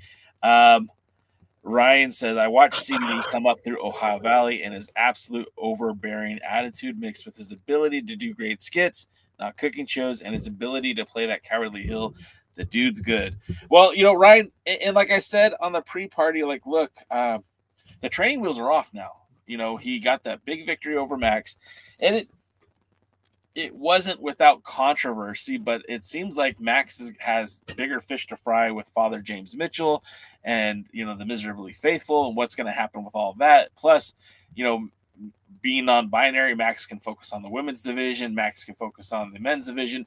Max can go back to Japan, for a couple months. Max kind of controls their own destiny. But when it comes to Carson, like, the training wheels are off. He's now the guy with the TV title. There should be a greater focus on him. The spotlight's on him, and win or losses or whatever, it's his time to shine. Whether I like him or not, the NWA is obviously giving him an opportunity because they see something in him that I do not see. But that doesn't mean like he can't churn it around right now. He has the title, and is it the man or the man that is it the title or the man that holds the title that make it significant? There were many, many lean years in the NWA that the only thing that the champion had going for them is that they were the NWA World Champion. And then there were guys like Adam Pearce or Rob Conway or Nick Aldis or Colt Cabana or Blue. And Colt Cabana took that belt everywhere. Yeah, but he didn't defend it everywhere. That's fair. But getting back to what my point anyways is that you had guys that would elevate that title by being champion. They didn't elevate the title didn't elevate them. They helped to elevate the title. And at Carson Drake, at this point, I don't see how he has grown enough in the short amount of time he's been with the company to be an asset to that TV title. And that TV title is lending what little credibility it has to establish Carson. And I think it would have made so much more sense had Carson just had a few more victories in between all this. Again, he's not another like A-plus player. Go look at his win-loss record in the National Wrestling Alliance. It's not great. And so for him to be given that opportunity to even have the TV title match initially didn't make sense, let alone to have a rematch because, well, Max couldn't pin my shoulders, but, you didn't beat Max either. And, that's the job of the champion isn't necessarily to beat the opponent. It's to hold on to the title. So I didn't even know. I watched OVW and didn't even know Carson Drake was in OVW. So that should tell you how much of an impression. That's what I want. How much of an impression he made on me. Yeah. And he doesn't even know what beta alanine is. And then Ryan brings up, well, don't expect Carson to win every match with a devastating power slam and do double bicep poses. Now he's a slappable heel. And that's, I want you to understand too, Ryan, is like, I'm not the kind of wrestling fan that just boos and cheers based on like somebody's a heel or a baby face. I very much get invested in characters and the character development. So if Carson is as swarmy as he has been and cheats to win, like that's not a deal breaker for me. That doesn't ruin a wrestler for me. What I need to see is like this story evolve, because I feel like the prelogue to all of this was garbage. And Jane's gonna probably hate me for saying this, but we've all been talking about the Skeleton Crew in our personal chat, and the first episode, I almost just churned it. I did turn it off. I turned it off. I'm like, I cannot get into this suburb Star Wars story. What the hell am I watching here? I'm a grown ass man. Why am I watching kids, in school? And I was totally turned off on the first episode. And I was like this close to just giving up on it. And DK encouraged me to continue to keep watching. I think Jaden might have been at work, so he didn't respond. So I kept watching, and then it connected with me. Okay, I'm watching Goonies for Star Wars. Got it. Now I understand what I'm watching, and I can get behind it. And it's still very sophomoric. I feel like the show is probably trying to appeal to a younger audience, but that doesn't mean I can't enjoy it. Carson Drake is not for me, but that doesn't mean I can't enjoy him as a wrestler. They've just done nothing to make me care about him one way or the other.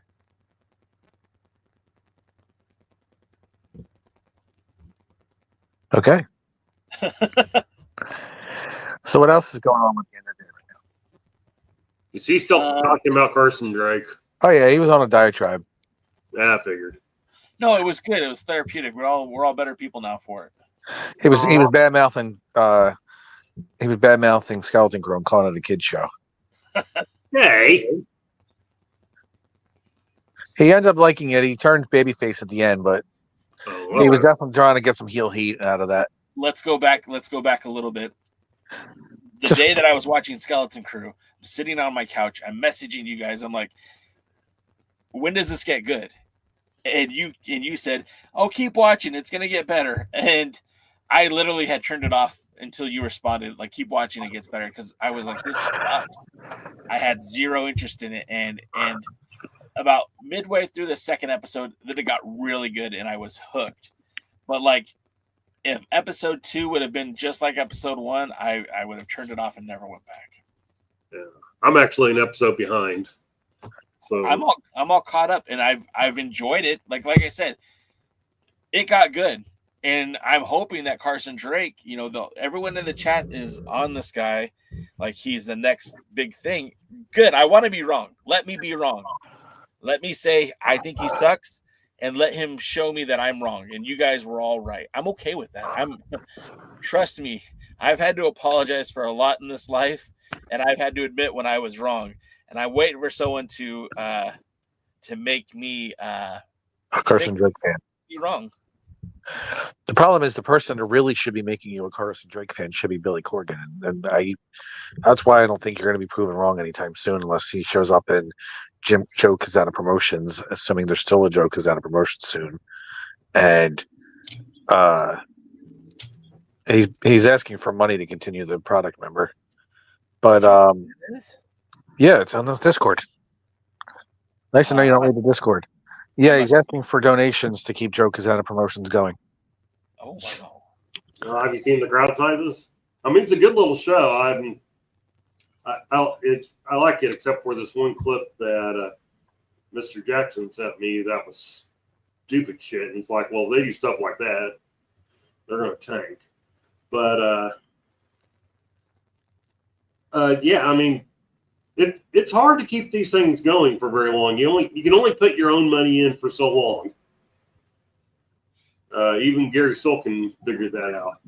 And this is what I always try to tell all these people, either on Discord or message boards of the past or whatever.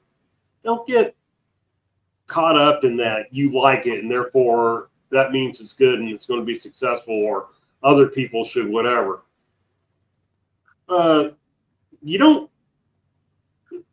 Pro wrestling is not something you make a lot of money at, and small pro wrestling is something you don't make a lot of money at.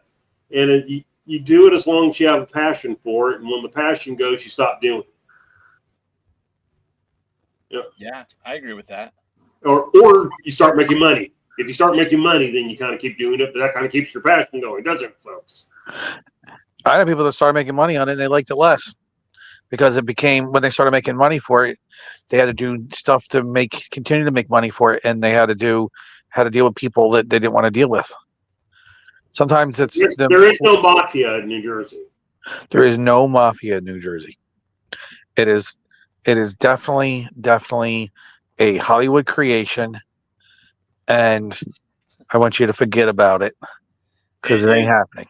Is the mafia with you right now? Blink twice if the answer is yes. I'm pumping myself over here. I don't care if anyone else is laughing. Jay's laughing. But what were we talking about now? We originally had a point. Was it Carson Drake? Because I gave up on JoJo Siwa. What was we talking about? Promotions. You're talking about just promoting and making money, and you do it because you're passionate or you're making money. And you pointed out that sometimes when you start making money, you lose your passion. Yes, and I can tell you from experience, and I know Dr. Zirconium sometimes things like that, is dealing with pro wrestlers is very difficult and can drain you of a lot of energy. It's kind of like a real life version of Who's on First sometimes. Well, who is on first? I don't know. Oh. DK? Who's on first? You're supposed to say third base, but okay. God, you people blew it. What now? I wasn't listening to you. Now, what's on second? I accidentally landed on Ella Envy's Instagram account, so I was a little distracted for a second. Sorry. Accidentally? As he has it on one of his save Bookmark? sites. We're gonna say Bookmark. bookmark. Is that the one Bookmark. you're thinking of? Was bookmark? Bookmark. That one Yeah. was a stretch for you to get to, Jaden. Come on, Bookmark. bookmark. Bookmark. Yeah. And the mafia is not real. In the chat, Overmetal says JCP needs to be hot in Nashville to survive. Do you agree with that, Jaden? Do you think that a promotion needs to be hot in the big city to be a big deal? No, because while we'll go with Continental. Continental may have had Huntsville, Alabama, but the what made money for Continental was the smaller events. There's a reason Jim Crockett Promotions, when they tried to go to the big cities, it almost put them out of business. Instead of staying in the territory that they were making the most money and expanding out slowly, they tried too much too soon and running all those big cities instead of those core buildings and those core towns that made them successful for over the years. The problem, people always think as big cities mean a lot of attendance. They also mean higher rent and higher insurance, and wrestlers in the area wanting higher costs to work there. And more competition. True on that one too. Ken Taylor was one time running a show, and he decided to put a big show in Dallas. Well, lo and behold, if that wasn't the year the Stars made the playoffs, and the night that he had the show, the Stars also had a playoff game, and he said, I lost my ass on that show. And that's hockey. That's not necessarily a sport that's known to be a Texas favorite. It's not football. Right. And this was early in their time there, so they hadn't even built, a big loyal fan base yet. Which they do have. I'll give the Texas credit. The Dallas Stars have a very loyal fan base, and they've put together some good teams over the years and have really done a good job. Way better than Minnesota did with the North Stars, which is where they came from. So I'll give Dallas a lot of credit. People don't always think that the hockey doesn't belong in the South, but the Dallas Stars has definitely proven wrong, and so has the Tampa Bay Lightning, and unfortunately, so has, even though I hate them, the Carolina Hurricanes. The South has done very well with hockey, but it's also traditionally done very well with wrestling. And it's not always those big towns that did so. You need some big towns to run and have good TV in them to actually be able to grab the attention, or something that grabs the attention. It's nice, but you do have so much more to compete with. How many big towns have other sporting events or other things of interest, or even other pro wrestling promotions in the area? Right. I mean, there are countless. That's another thing when looking for a building. I'm sure you understand too, Jaden, is that you try not to step on other people's toes if you can avoid it. So, you don't want to run the exact same building, and you may not want to run the building, a building that's just a few blocks from them either. And this is something New Jersey really needs to understand. There's so many people that run the same buildings over and over and over again, and none of them make any money and draw. The only person that makes money out of that is the person who's renting out the building. And there are asshole promoters who try to do another person's building. There's an unwritten rule: you don't run somebody's building unless you want to get punched in the face, or as Dr. Zirconian threatened somebody to set his hair plugs on fire. You don't do that, and that's how you can get your ankle broken if you're not careful. And that's old school pro wrestling, but some of us are still old school. That's old school wrestling. Has nothing to do with the mafia whatsoever. Real quick, forget about that. All right. It's only in Hollywood. Yes, there's no such thing as a mafia. Considering all of that, the NWA's biggest houses this year, I think have been Dothan, Alabama, if I'm not mistaken. Yes. And, Hard Times last year, leading up to Looks at Kill this year. They're going to go back to Dothan for Hard Times next year in March. And it's like, that isn't a big town. That's not the biggest town in Alabama. It's not, it's not the capital. It's not a big city. It's a city. And I feel like that should be the NWA's wheelhouse, is serving the markets that are underserved. If, the WWE goes to Nashville, AEW goes to Nashville, why throw money at Nashville when there are towns that don't get wrestling frequently or often? And I think that's, to me, like, I think that's where your bread is butter. We talk about on this show and sometimes on the pre-party, hey, the NWA should come to California. Why? We have too much entertainment options. We have too much wrestling. This 2025 WWE is going to kick off being on Netflix in Los Angeles. In April, TNA is coming to Los Angeles. In March, MLW is coming to Los Angeles. AEW will be in Los Angeles. The WWE is always in Los Angeles. Why come to a market that's already oversaturated with the national companies when you could go to somewhere like, Columbus, Ohio? And I'm not trying to like minimize it, but like, does AEW go to Columbus, Ohio? What about Utah? What wrestling shows are going to Utah? There's fans there. There are people who live in these places. Go to a market that is underserved. Go to a market where people would be excited for wrestling of any kind and build your fan base there, because there's people who are not getting what they want locally. WWE said they're cutting back house shows. AEW right now, they're not running in the smaller markets. They're trying to find the biggest venues that they can get. Let's be smart about this. Let's be businessmen here. Go to a place that needs your business. I wouldn't take my business to I guess my business is different, but a lot of business, like, I'm not going to take my ice cream shop to Alaska. I don't think we need more cold products in Alaska. Take your product where it makes sense. Am I crazy? Not at all. And that's besides. Well, yeah, you're crazy, but your point is correct. Is probably what we're saying. Speaking of Utah, that same team that we're talking about, how they were the Arizona Coyotes. The Arizona Coyotes weren't successful, but you know who is successful right now? The Utah Hockey Club. They don't even have a real freaking name or logo, and they're kicking butt right now in Utah. I mean, what else is in there? I still think that, by the way, they should be called the Utah Storm and Mormons, but yeah, there's something. They got an area that not everybody was expecting, that doesn't have a lot of competition. Do you know why? Even though there's a lot going on in Vegas, do you know what the first sporting team in Vegas was? The Raiders. No, the Knights. The Golden Knights. Yeah.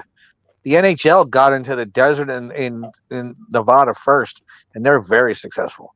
So find that market that's underutilized and capitalize on it, because it makes sense to have some major sporting event in Las Vegas. And now Utah's proven it makes sense to have it in Utah.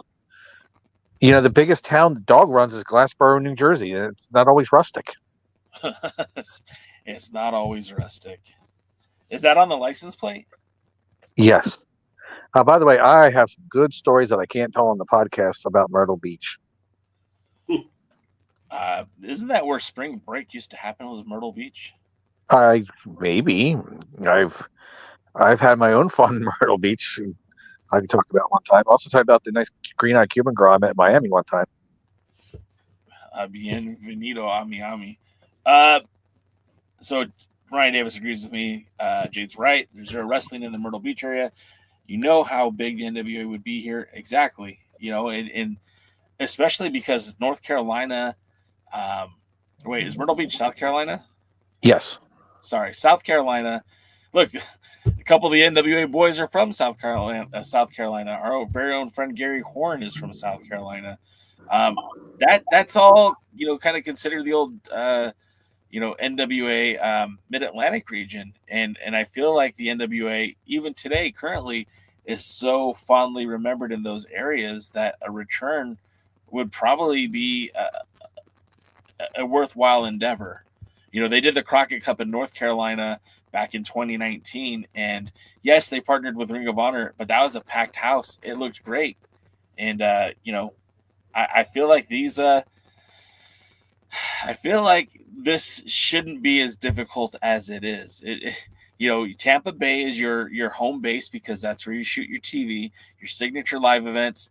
They did all right in Philly. I was quite surprised with the draw that they had in Philly, but I feel like these mid-Atlantic states where the NWA, the Horsemen, Ric Flair were meaningful are places they absolutely should be spending their time, effort, and energy.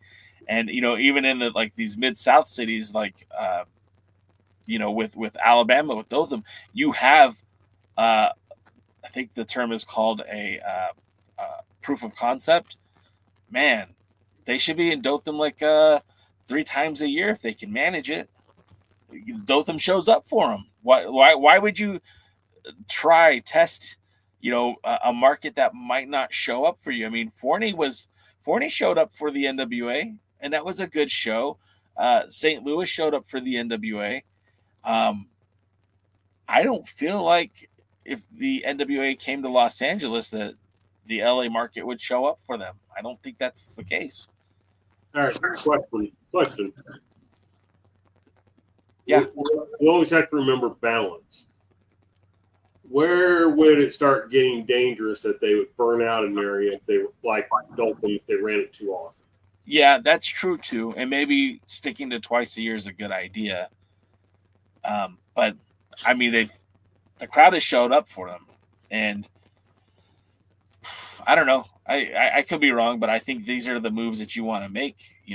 To go to the towns that, one, show up for you, and two, 1,000+ people to an NWA show is a big deal. I don't care whether the venue is. I don't care what city, state. If you have 1,000 people at an NWA show, that's a big deal. This isn't TNA wrestling. It's not MLW.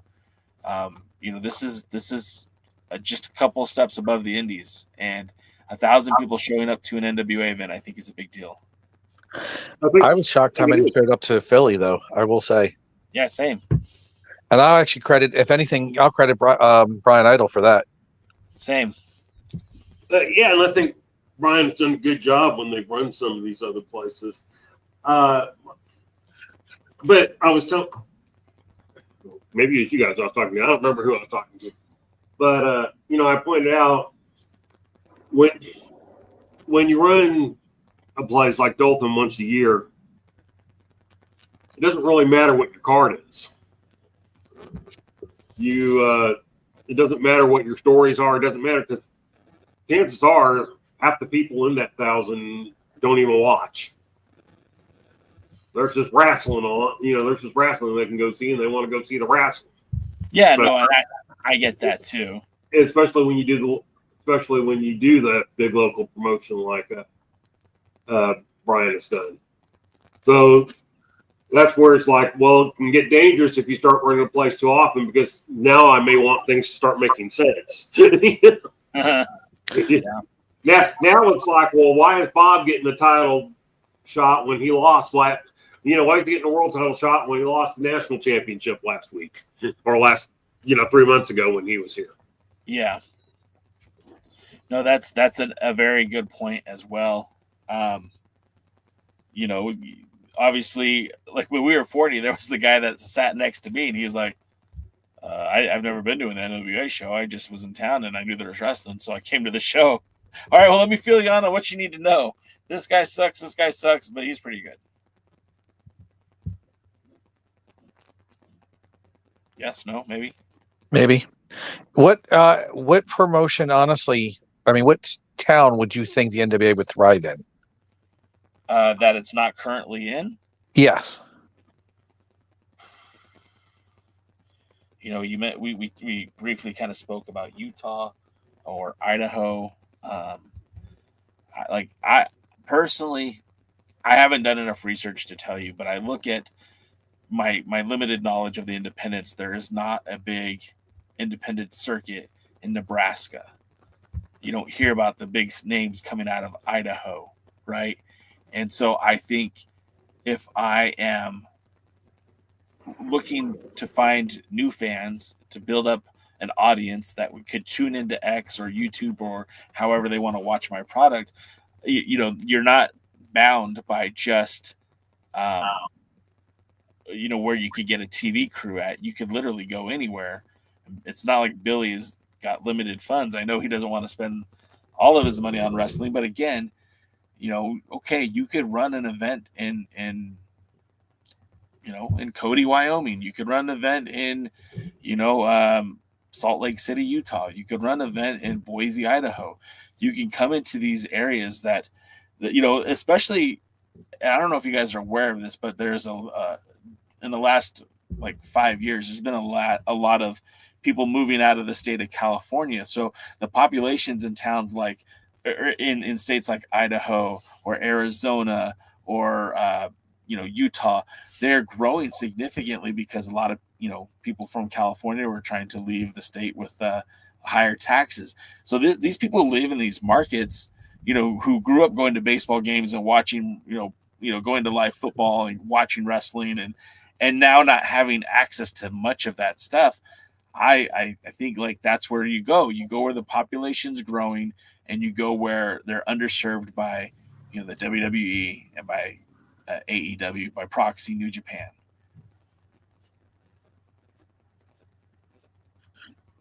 DK, what towns in your area are very underserved for wrestling? Was that what you were asking me? Like towns in California? California or just anywhere, honestly. Okay. Like if you were looking to do buckets for rent championship wrestling. Yeah. Where would you particularly think would be your run? Where would you run? So I was thinking of doing a co-promotion event with my friends over at the United Wrestling Network. There is a venue in the city next to me. The theater is over 100 years old. It's very old-timey, and they've been trying to revitalize not only the theater, but the surrounding area in that town.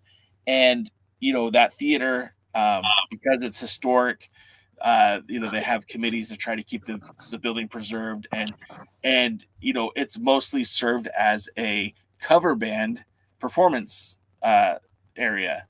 And just recently it's come under new management, and there's like academics for dancing and singing and all of that stuff. And they've started to bring in more than just cover bands, but they're still doing cover bands, but they're also doing now they're doing live performances, like stage, plays and stuff. They're doing dance parties, not like clubs and raves, but like for kids, like dance parties for kids. And surprisingly enough, and I'm very sad to announce, they are having a wrestling event on the 11th. Unfortunately, it's with some really shady people that I don't care for. So I kind of want to go just to see what it would look like, but I don't really want to put money in the pockets of people I don't like. So I'm feeling a little torn there. That's where I would run my show. All that to say is that's where I would have ran. The city that I live in, the county, the Inland Empire, we do have minor league wrestling. We've even had AEW come to the Ontario arena. The WWE has done stuff in Ontario, Raw, SmackDown. They've also done some shows in Palm Springs at the venue out there. And then some of the casinos have done wrestling shows as well. But Hemet is kind of secluded from all of that. That's the city, Hemet. And I feel like that would be a good place to be. That's a long answer. Sorry. It's okay. DK, what is the most underserved area you've been to you think you could do well? I don't know. I don't know that there are places around here that are necessarily underserved, like in the greater north central Texas area. We've actually got quite a few promotions. If I was willing to travel 4 or 5 hours, I'd probably look out like in the hill country, like Marble Falls, Burnett, Fredericksburg, places like that might, I don't know that they would get anything close to even a small indie that, would run from time to time. So, I mean, they would be places that, if I lived down that area, you could probably run a small circuit. Is it okay if I address the chat for just a minute or two? Hello, chat. Sorry. What address do you want to give them? The best I have. First, Luthez says the two guys sitting next to me at 76 were just two neighborhood guys that hadn't seen NWA since the Crockett days. Both were eager to soak up any info I gave them. There's more X fans out there. So that's one point. Paladin says we have seen it. Oh, that's for California. I'll get to that in a minute. Lou also said St. Louis is overserved. I think it hurt a promotion like the NWA coming in. And you know, I was there for the 75th, and I felt like they had a great crowd. Was it at that 1,000 mark that Dothan gets? No, but it was a pretty decent-sized show. You know, DK and I were in Chalmette for hard times when Tyrus won the title. And that building, again, I felt like the fans showed up for that, but I feel like those were Wildcat fans, not NWA fans. DK, do you agree? Certainly the second night. I mean, I think the first night's probably where you got more of the travelers that were coming in or just wanted to see a show. Yeah. But the second night, the second night was definitely Wildcat fans and people like us who were foolish enough to stay for both nights. And then as far as California goes, yeah, I know there's a lot of people that leave the state. It is a pricey state to live in, but we do have a lot of benefits for living in the state. And as a business owner, I'm very content with being in California. I'm happy to be in California. I'm serving a much needed market here in the state, and I get paid well to do that. And I do pay taxes, and I don't mind paying those taxes because affords me the life that I have out here. So I'm good with California. I'm sorry it's not for everybody, and I know it's a struggle for a lot of people. It took a long time before I was able to get steady, and again, that's probably more thanks to my family that got me set up for my success than by luck. I mean, I bought my house in 1998 for just over $330 or something close to that, and it's listed now for like five and a half. And that's wild to me because all I did was live here for 2 years or for 5 years, and it's almost, $200,000 higher in value. But yeah, I don't know where I was going with that. Sorry. It's okay. As somebody who used to travel a lot for professional wrestling, as much as we joke around about the things that are happening in New Jersey, it's nice to have actual roads and sidewalks and, public utilities and stuff like that. I've been to places that more tax money would be useful because, unfortunately, it would be nice to have things that actually worked and roads that weren't dirt. And I remember getting to a wrestling building where it was a good crowd, but there was actually no paved roads for about 2 miles getting to the building. It was all dirt road. Imagine having to do that, often.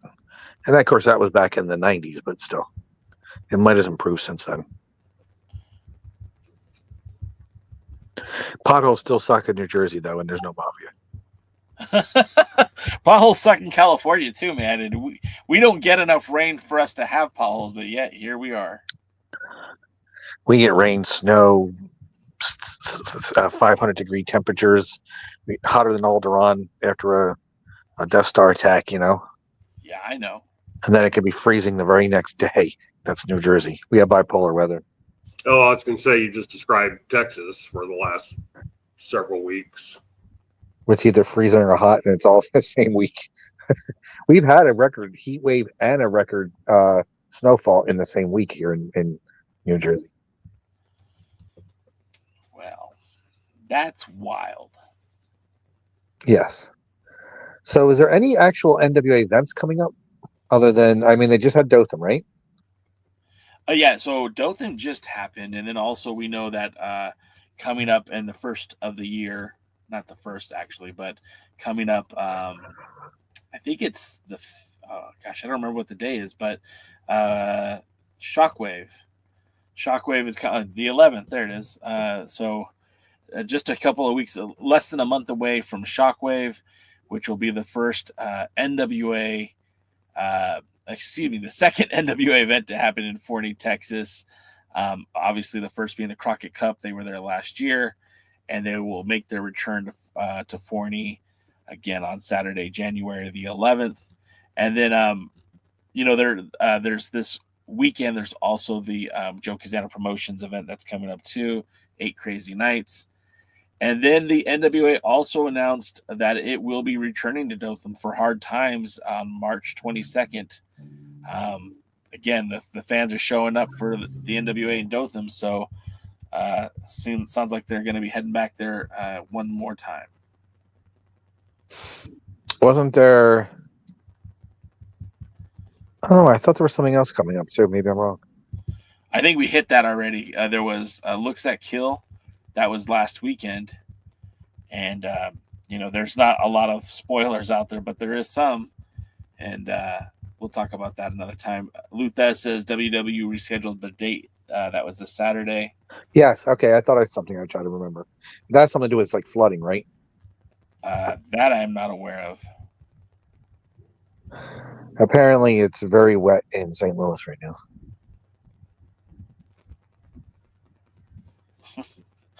There's so many ways to go with that, and I'm just going to play it cool. Well, that's the wrong way. Yes, because then it becomes snow. The next time I play something cool will be the first time I played something cool. Hey. Yeah, I think you used that line already. Yeah. You know what? The other line I use a lot, too, is like, that was my band in high school. Or that was my band back in college. Or that's what they used to call me in high school. Okay.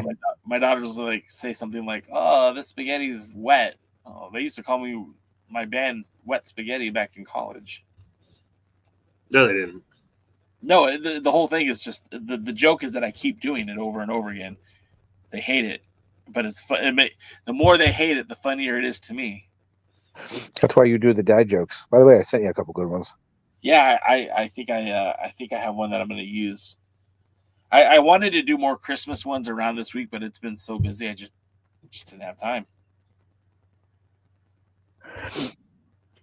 So, what else is going on? Did we talk about Power? No, we haven't talked about Power yet. We went 2 hours. We haven't talked about Power. Paladin says, didn't AEW sue Corgan over the Shockwave name? Not that I have heard. Not that I have seen. Remember, the NWA was the first to use Shockwave. They used that name. Well, maybe not the first. I should correct myself. Transformers was the first. Yeah. Soundwave, Shockwave. There's a lot of waves in the Decepticons. But the thing is that the NWA was using Shockwave back in late 2020 as a repackaged, repurposed episodes of Primetime Live. And I guess that was 2021 then, because Primetime Live happened in 21. So yeah, they used the name first. I don't think that they could be sued under the fact that AEW filed for the license for the trademark, but that doesn't happen overnight either. I've filed for a trademark before, and it's a long process of submitting artwork and submitting the IP and how you plan to use it, and it getting shot back, and you having to change what the kind of register that you're going for. So there's a lot involved with it, and I'm not saying that AEW doesn't have lawyers that take care of that, but it's not a process that happens overnight, even if you are a lawyer. Even if you have a mega lawyer. Billy also filed like just within a couple of days of AEW filing, but he has history and AEW doesn't. Right. Yes.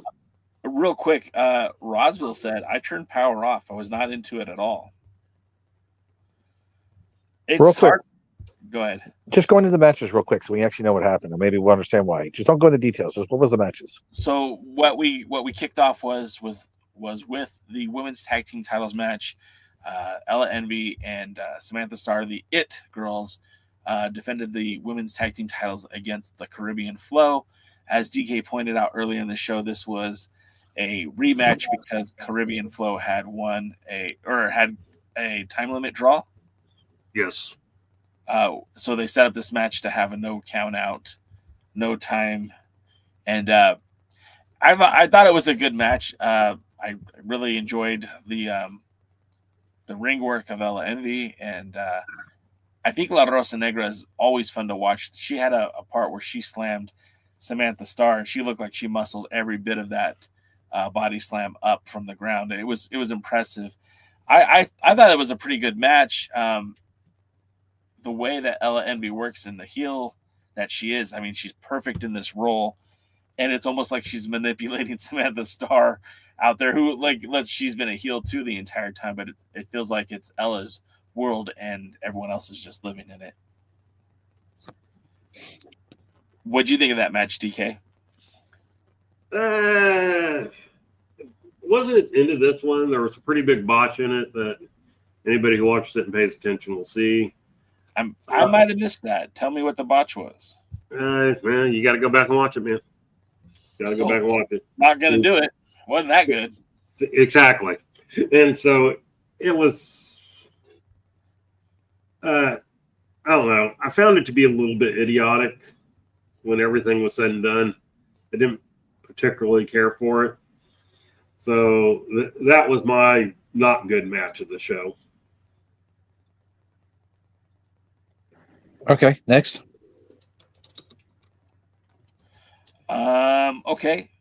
So also after that match, we had the national title match. Am I? Is that? I have to double check. I think that was the next match. Was the national title match? Yeah, that's what it was.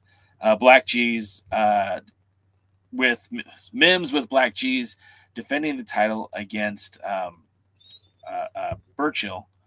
Now, I look at Burchill and I'm thinking this is a guy that I think has a lot of tools to be successful in the NWA, but again, he's just never have given that opportunity, pushed in that direction.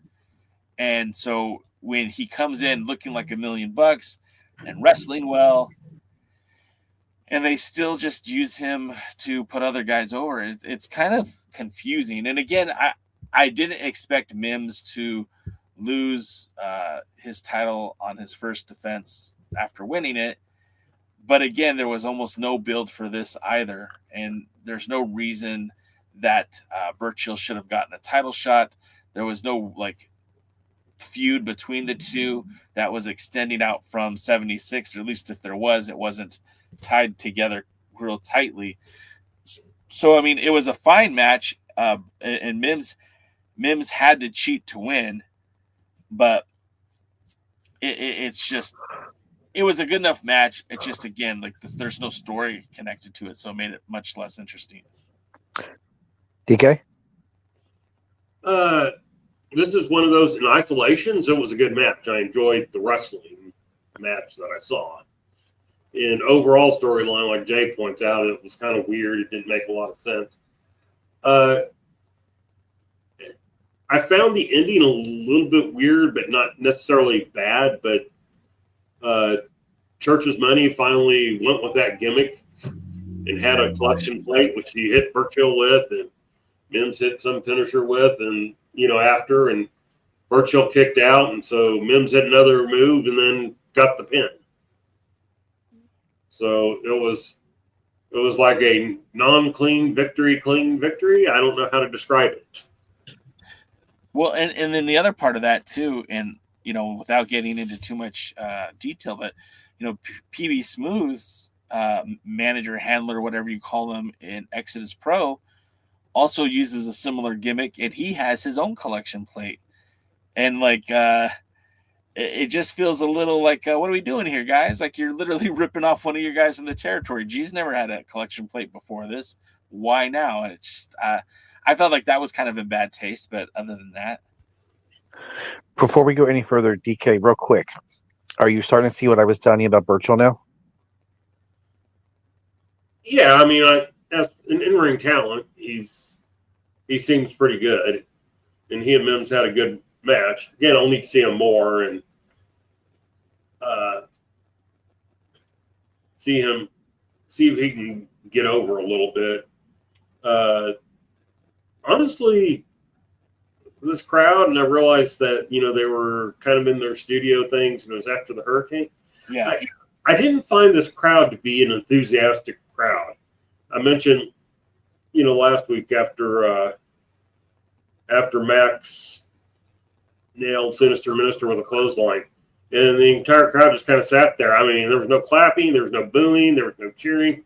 But on the other hand, it wasn't like confusion either. It was more like boredom. Yeah. And so the crowd, crowds can make or break shows sometimes, and this crowd doesn't really seem to be into what it's seeing. So what's next, Jay? So after that, then we had the backstage promo with our women's champion, Kenzie Page, and that one was probably maybe the best promo she's cut since becoming champion.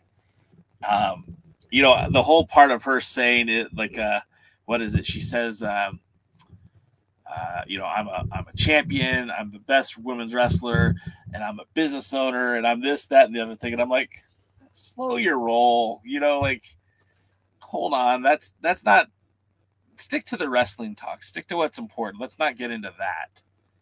And so, so for that, it was kind of, the promo was kind of a little like off-putting to me, but then she got to the meat and potatoes of it and talked about how she's not just the best women's champion, but she's the best women's wrestler in not just the NWA, but wrestling period. And that she also, she said to Tiffany Nieves, like, you're not even in my league. And I like the way she called her out, La Princesa. Like, she had a pretty good accent. I was impressed. And by and large, I thought it was one of the better Kenzie Page promos. She looked good. Jaden, you would have hated it because her nose ring was just right in your face. But just want to yank it out. That's what you got to do. If somebody comes with a nose ring and earring or anyone else, just yank them. I had my eyebrow ring yanked out in the match. No thanks. Yeah, I don't recommend it, but yeah, it just yank it out. Just why? And it's funny how the best promo for her is one that she's being racist. That's why Jay likes it. She wasn't being racist. She was doing the accent.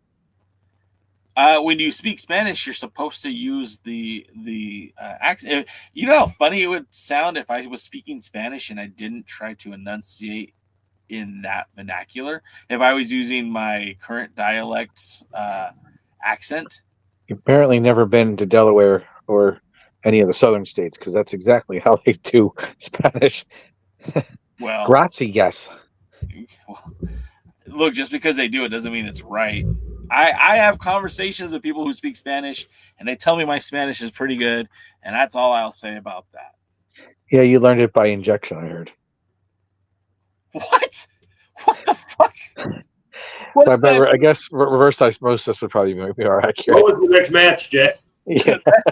Jesus Christ! The next match was a you've heard the expression "no holds barred." Well, this match was called "one hold barred," and that was the Iron Claw. They did not want Baron von Storm to enact his claw in this match, and I know that some of the people in the chat might have thought this was lame or stupid. I kind of thought it was a clever way to show Baron von Storm in a different light. It was the tag team match, Baron von Storm and Jack Stane, the Dane event, taking on Austin Idol's School for Imaginary Friends. That would be Zion and Magic Jake Dumas. I don't love Magic Jake Dumas, and I don't love Zion, and I don't know why they keep putting this to as a tag team. When I talk about we need some enhancement talents, I think these are the guys that should be beating the students from the Funky Conservatory, so that when they do the job to somebody that would benefit from that victory, it would all make sense. This tag team is weird to me, and this feud with Baron von Storm and Jack Stane is just weird to me. You've got Austin Idol so obsessed with Tim Storm and Jack Stane. Now, you can kind of start putting pieces together for the Tim Storm and Austin Idol problem, because remember, it was famously Austin Idol who managed Nick Aldis to his first NWA World's Heavyweight Championship by defeating Tim Storm. But this isn't even Tim Storm. This is Baron Von Storm, and the allusions to his former NWA glory seem to have been forgotten in lieu of this knockoff gimmick from the 50s. So we have Baron Von Storm and Jack Stane. Now, Baron Von Storm is kind of I guess he's like a face now. Jax has never really been a heel. He's always kind of had that tweener vibe, but now the pair seems to be faces because they're fighting Idol's guys who are by default heel. And the whole story is in this match that anytime Baron Von Storm gets in the ring, he wants to use the claw, and every time he gets close to doing it, either the referee prevents him or Jax prevents him or something happens. And it was kind of silly. But I just love watching Jack Stane so much in the ring that I kind of can forgive it. And watching him throw both Zion and Magic Jake Dumas around the ring like ragdolls was kind of fun for me. They actually get the victory. Baron Von Storm connects with a big, technically Jack Stane pops the trunk on Dumas, and then Storm pins Dumas for the victory. Post-match, Jax tells him, go ahead, put the claw on him, the match is over. So, Timmy got his, Baron Von Storm got his claw on, and it was, the fans mildly reacted. I didn't hate the match. I know it's a little bit more on the hokey side, but honestly, what are you going to do with Dumas and Zion anyways? Fire them. What was that? Fire them. Future endeavors. Sure. There's a perfectly good use for them. It's just Billy needs to give up on the whole 50-50 booking and let it be, hey, you know what? For the next year and a half, Jake Dumas is going to suck. And then, once we get some of these guys leveraged in where they need to be, then he's going to go on a win streak with the enhancement talent. And then maybe he might get a shot at the TV title by year 2. That's how I would do it, because right now he's got no value whatsoever. Right now I throw him in a volcano, an active one. But I thought the match was okay. DK, I'm interested to hear your take on it. For me, this was one of those things that I guess because I had such a low bar going into it, I didn't mind it that much. It was better than it had any right to be, considering everything that was going on. And so Storm's gimmick is what it is, and so you just kind of accepting it for now. Yeah. And it was fine. I like that they won. I was a little bit worried that the wrong team would win, but the right team won. They won in the right way. And, he got to put his claw on and everything. I mean, that really did get probably the best reaction from the crowd that night. Yeah. Which wasn't a great reaction, but probably the best reaction, at least in the shows that we've seen so far. So, yeah, it was just, I used to say about movies, I like anything that's good at what it's trying to be. And this was kind of like a stupid little match, but it was a good stupid little match. Yeah, okay. So next. And that was it. That was the main event.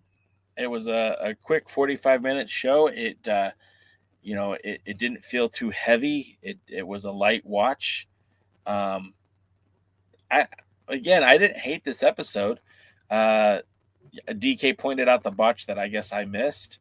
And like DK mentioned, in a vacuum, Burchill versus Mims was actually a really good match. It just, I don't know. How many views does it have? What's that? How many views does it have? When I looked earlier today, it was over 30,000. Let me look right now, and I'll let you know.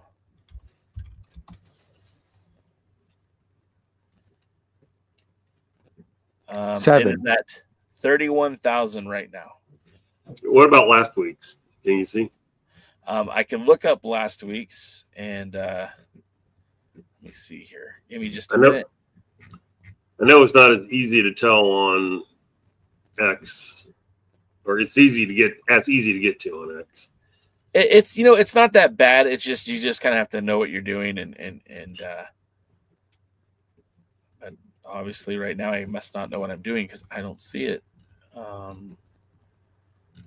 me see here. They did a lot of clips at the last event. Let's see. No, I think I went too far. Yeah. Okay. Well, I'll keep looking. While Jay is looking, there are 2 matches on the dog in YouTube page. Unfortunately, the footage from the event at the Sacred Heart Church got destroyed, and it's no longer available. So there's only 1 match from that. It was one that was edited wrong and wasn't going to originally be done until it was fixed. But you can see Valerie Verman versus Zoe Cannon if you want, and also Breaker Morant will defend the dog championship at a different event is also on there. Now you can watch it. So while he's looking for that, make sure you check out the dog YouTube page. 2 new matches have been updated. Unfortunately, there's supposed to be more, but the footage got erased over and we don't have it. Okay, so the last episode had 97,000 views. Not too bad. 3 times as much in a week. Yeah, I don't know. We're getting in a weird time of the year. And I know I'm not watching a lot of the stuff that I normally watch. So it'll be interesting to see what happens when things get a little more normal back, in January. Let me ask you this. No. Okay. No, go ahead. What are your thoughts on Billy Corgan being a part of Commentary Weekly? He's getting annoying. Okay, good. I mean, just at first it wasn't too bad, but he's talking more and more and more, and he's kind of annoying, and kind of like the bullshit with what happened with Kyle Davis and Southern Sex. He wrote a check his ass couldn't catch. It's just like, Billy, stop talking. Are you trying to be a face or a heel? Because the fans are supporting Kyle, and you're kind of making it. He needs to go back to being behind the scenes more, and being just an occasional make an appearance, a show, not television show. A show. He said something during the. Danny was saying something, and then Billy's like, "Aren't you supposed to be non-biased or something?" I'm like, "Dude, a heel's got a heel, man. What are we doing, Billy?" And Overmetal says he's messing up Joe's play-by-play. He is. Paladin says that the other commentators seem scared to talk around Billy. Rodsville says he's bad at it, and then adds that he likes the boss. He likes the boss trying to get into the workers' conversation. Yeah, that's a good point. Hey, I'm talking here, Billy. Go mind your business. Well, and again, and Jaden's talked about this in the past. Billy, is this about you?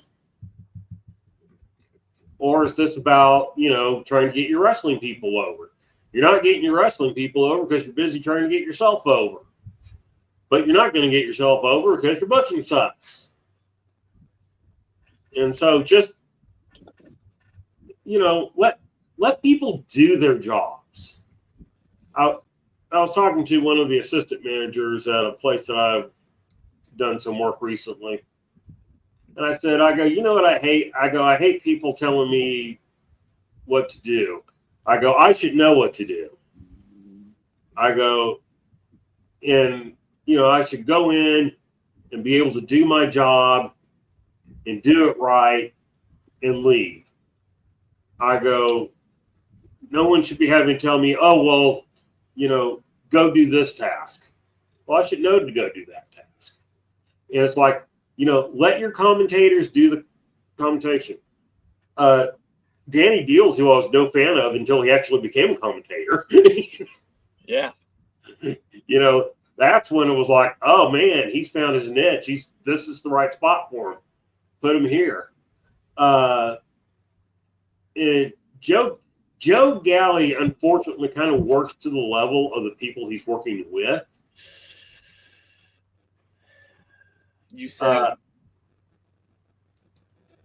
I'm sorry, what? I said you said it. Yeah, I like Joe. Don't take any, don't take it wrong. But like when Austin Idol was there, especially when it was Austin Idol and that woman, that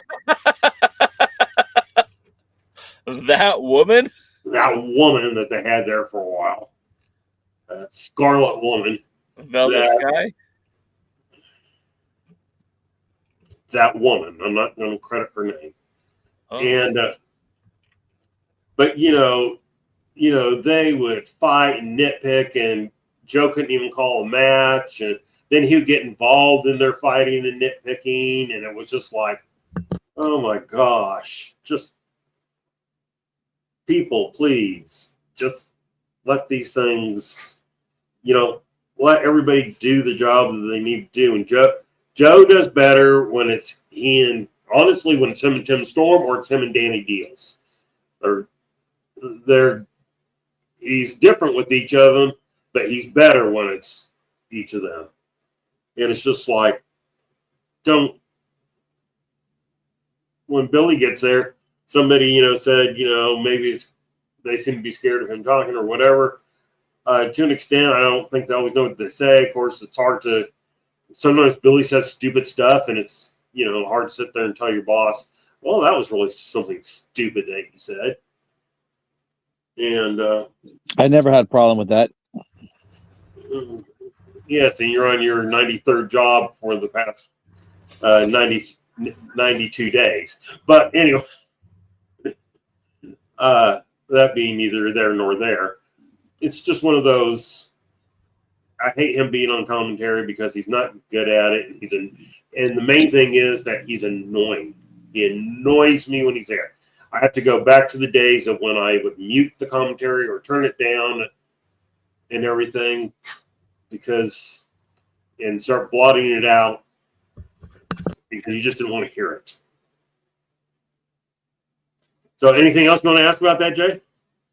Well, the other thing is, and I think the biggest crime with Billy being on commentary is like he has an opportunity to kind of reveal what he's thinking and tell us like, oh, this match was booked because I really feel like, Carson Drake is this, and this, or I really feel like, maybe that this is an opportunity for this, and this.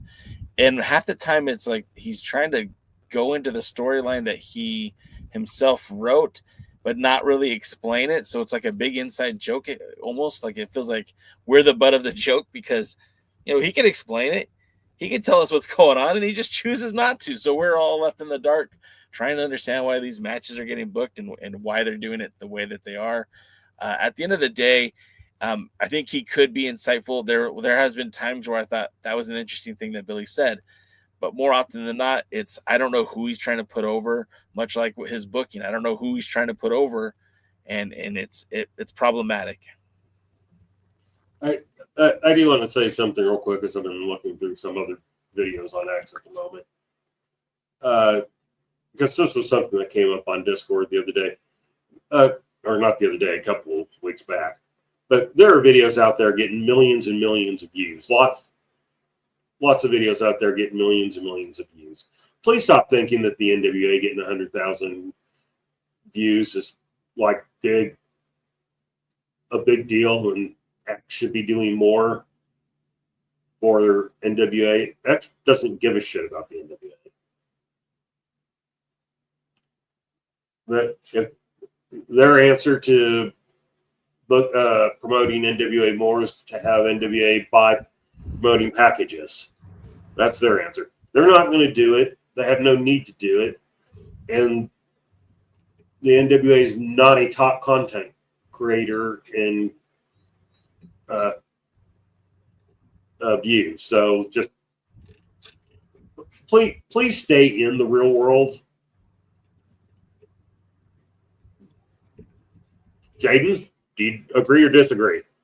100,000 is not a lot of views, but there is a lot of people that can't get that. So I guess, Well, I mean, it's not terrible, but I mean, it's not a thing where, I mean, do you think X should be doing more to promote the NWA because they're doing all this good stuff for them by getting 97,000 views? Here's the thing. I think YouTube has an algorithm to promote what makes the money. I think X probably has something similar. So if the NWA was making them money, they would promote them. And right now, if it's not making them money, that if they're not promoting, it's probably not making them any money to do so.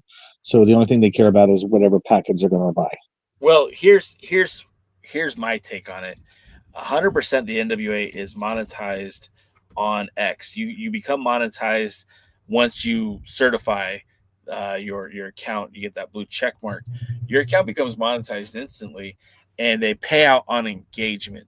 So just because 90,000 people watch that video doesn't necessarily mean that they're rolling in the dough. People have to be engaged with it, and that's why you're seeing a lot more of the roster interacting on X.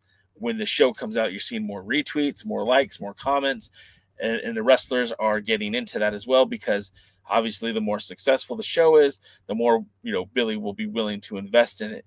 The algorithm is there, but to Paladin's point and to your point, Jaden, or DK, why doesn't X give them a contract? Why would X give them a contract? They don't need to give them a contract.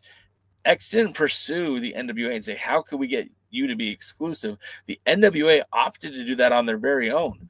And the NWA, there's nothing stopping the NWA right now from releasing the same exact show on that they release on X on YouTube as well. Hell, they could put it on every single platform: Facebook, YouTube, X, Twitch.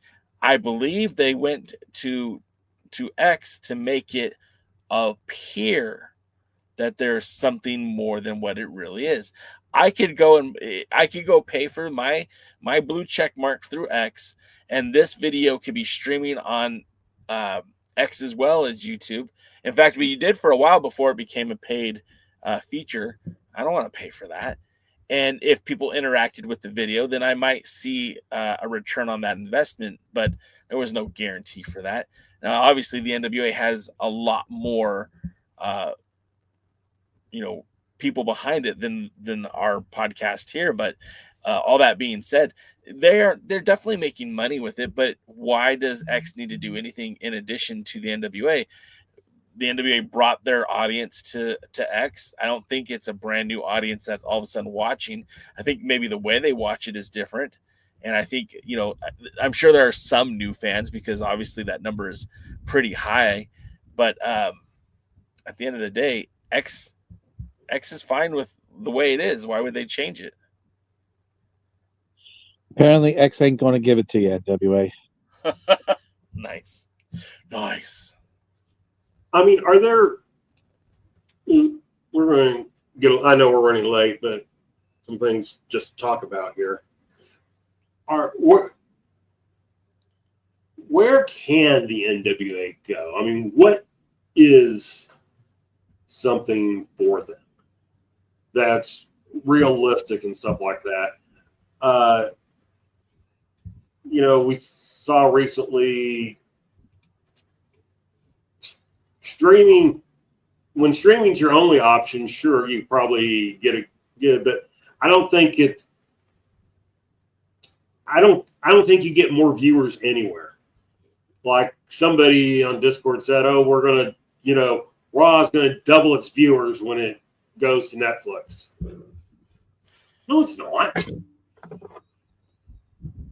It may or may not get more viewers, but it's not going to double. And So where's a place like NWA? Where do they fit? Do they fit anywhere? Or is X and YouTube or your own website, if you have the space? I mean, is that it? Is that your? Are those your options? So, go ahead. I would say if they're not exclusive anywhere, then they should be everywhere. They should be on Facebook. They should be on Instagram. They should be on X. They should be on Twitter. They should be on TikTok if there's still one around. They should be on Blueski. They should be on whatever the @ symbol thing is called. They should be everywhere they could possibly be to get them out there. Because if you're not getting paid to do television, the idea of television is to get people to come to your live events, then it should be anywhere and everywhere they can. And if they can find some public access station at 2:00 in the morning that'll put it on for free, do it that way. Call the Savoldis and get them those infomercials and have them on television stations that way. Whatever you have to do, get it out there so people can see it. Because the idea, again, for television should be to make money, bring people to your events. So, to your point, I mean, there's multiple platforms to monetize content, and even if you're not looking to monetize, there's plenty of places to monetize your content. There's plenty of places to produce your content. There's plenty of places for the show to be airing, and I feel like this is the ultimate, what's the word I'm looking for? Perception is reality. The NWA is on X. They must have a deal with X. There's a reason why NWA is only on X. There's an agreement, there's a contract, there's a deal. And I think that's by design. I think Billy wants it to look like there is a deal between X and the NWA because it creates notoriety. It makes it feel like that's the NWA is on X. But reality, at least my reality, and until someone smartens me up, they put it out on X. They don't have a deal with X. They just use X, much like I use YouTube. They did put one episode on YouTube like 2 weeks later or something like that. Well, they're releasing a lot of matches almost daily on YouTube of the past, present, and future of the NWA. And I don't mean like the past, like not Lightning One matches, but like Lightning One era. So like they're putting, content from the 74th, they're putting content from the 75th, and then, what I think is a real smart move for the NWA is, and I would encourage a lot of the content wrestling companies out there to do the same thing. They're putting the show in its entirety in one place on X. So if you want to watch the show in its entirety, you go to X, you can watch it. Or if you just want to see certain matches, go to the YouTube channel where it's broken down by match. There's not a show to watch on YouTube. There's just matches. And if it's credited correctly, you could search, I just want to watch some Tom Latimer matches, type it in. And you're still, whether somebody watches a video for 5 hours or for, one video for 5 hours or 5 videos for 5 hours, it's making about the same money. I think I said that funny, but I hope you guys understand what I'm saying. It's all about watch time and also engagement. And if a particular video, a live video makes more than a pre-recorded video, and shorts don't make very much money, but have way more eyeballs are presented to the shorts.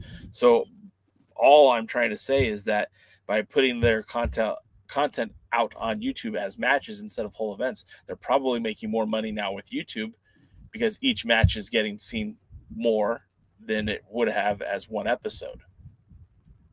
That now they have 10 videos with 20,000 views instead of one video with 20,000 views.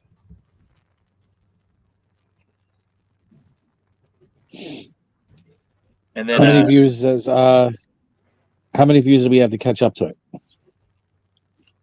It's not even close. You know how they had 97,000 views this week? Yes. We need about 97,000 views. Luthez said, I still wonder why they first announced that Power would be on X for 5 weeks and then never mentioned it after the 5 weeks were up. And the only thing that I can think of, Overmetal says, because The Office doesn't give AF or is too overwhelmed to give AF. I think it's less than that. I think it's they had a plan to only be on X until something else came through, but something else didn't come through.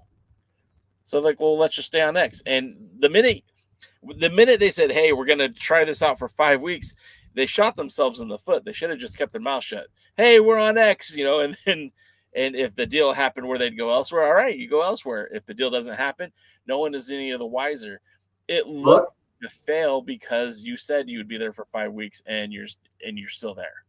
Well, and that's when they were overselling the big announcement, because that's when they're like, oh yeah, we're going to go to X for 5 weeks, and Billy's making a big announcement on the first episode that comes on X, and everybody was like, oh, because they've been talking about new deals. Oh, there are new deals. We're talking new deals, and we're looking, and things are talking, and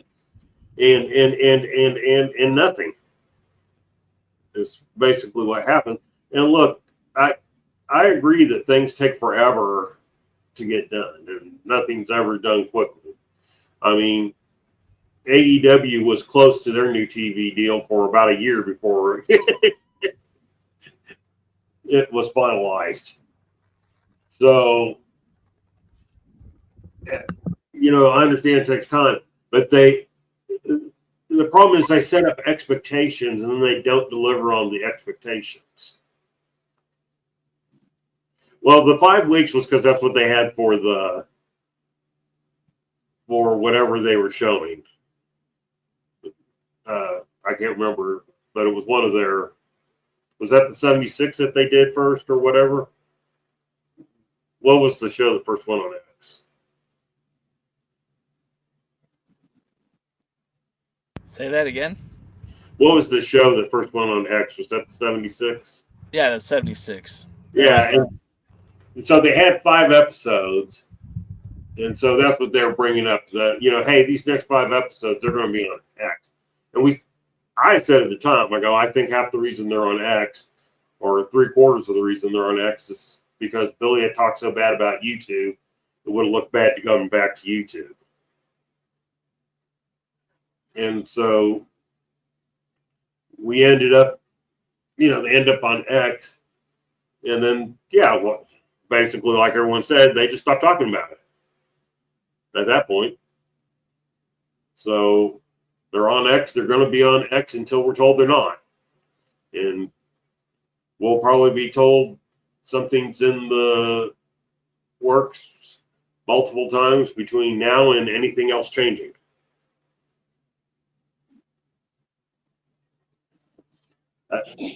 It bees that way sometimes.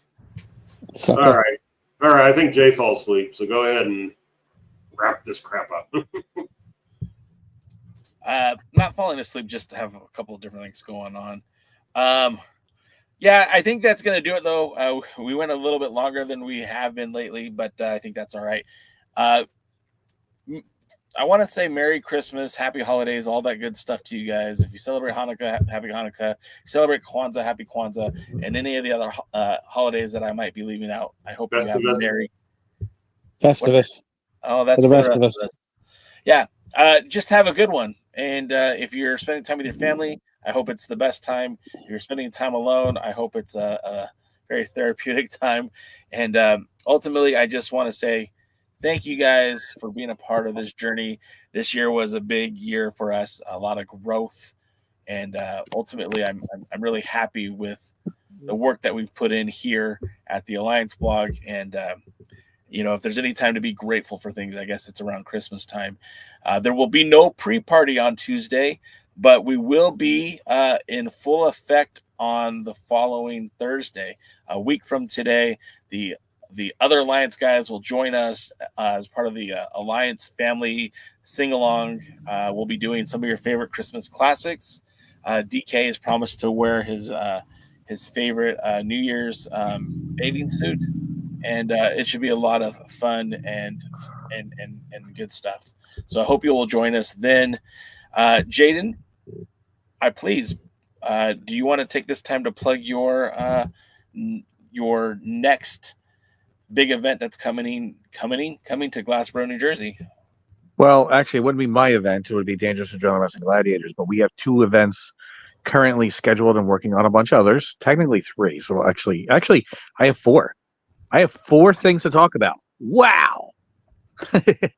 We'll start off. Might be off by 10 o'clock. Yeah, well, I'm going to talk quickly. We're going to start off. We have the excuse me, I'm trying to choke here. Try not to choke here. I'm so excited. I'm choking me up. You have the event coming up at Monmouth University. It's going to be awesome. Currently signed right now is Biggie Biggs teaming up with the formerly known as Enzo Amore. And you can't teach that, but apparently they can teach a lot at Monmouth University. And they'll be taking on main event Michael Mars and Justin Carino, no relation to Steve or Colby. Also on that card, you'll see Tank Tolan, you'll see Fadla Ba, you'll have Brian Johnson. The World Wrestling Grand Prix Championship will be on the line. It's going to be Brian Johnson versus David Goldie. I really, really look forward to that match. The Dog Tag Team Championship, Dave Dahl and Dylan Mesh defend against Patch and Betty the Fixer. I really look forward to that match. It's going to be top to bottom. Breaker Morant will be defending the Dangerous Adrenaline Wrestling Gladiators Heavyweight Championship on that event. And I'm not sure if we announced it yet, but I guess maybe I'll do it here. It's going to be against Nick Batti in a rematch. I think that's going to be something that's going to be really good. Top to bottom, a really loaded up event. And hopefully when it'll be recorded, it'll be on YouTube and not have the footage disappear. Also, we have March 15th. Dog will be part of the Nerd Force Fan Fest. We have a table there. More hopefully coming on that date too, but I can't announce that until things are settled. But that's kind of cool. We're going to be part of the Nerd Force Fan Fest at Rowan University. It's also going to help us promote the April 15th event. I'm sorry, the April 17th event at the Rowan University. You'll have the World Wrestling Grand Prix Heavyweight Championship. It's either going to be David Goldie or Brian Johnson. They will defend against Donovan Dijak, former WWE superstar, currently working for MLW. That's going to be really cool. Tank Tolan will also be on the event. We have a Conquistador. Notorious Mimi will be part of it. You've seen her in Ring of Honor. I'm sorry, you've seen Ring of Honor, but you've also seen her in WWE's NXT. She'll be going against Valerie Verman for the World Wrestling Grand Prix Women's Championship. You'll also see NWA superstar Wrecking Ball Ligursky will be part of the action. Top to bottom, again, loaded card that I mentioned at Conquistador. We'll see the Dog Tag Team Championship will be on the line. You'll see the World Wrestling Grand Prix Championship will be on the line. World Wrestling Grand Prix Women's Championship, the Dog Championship, all will be on the line at Rowan University. And then just a few days later on the 17th, we're going to be part of the South Jersey Geek Fest. And that's a comic convention that started off really small. That's really starting to gain a notoriety in the South Jersey area. We're going to have be part of that and have wrestling matches as part of that. So that's a lot going on in Dangerous Adrenaline Wrestling Gladiators. I hope you come check it out. If you have more information, check out dogprowrestling.com. Check out the Instagram, the socials. Make sure you go and check out those 2 videos. Like, comment, subscribe. DK stopped commenting about their booties in that women's match. And make sure you share with everybody, because sharing is going to help that algorithm.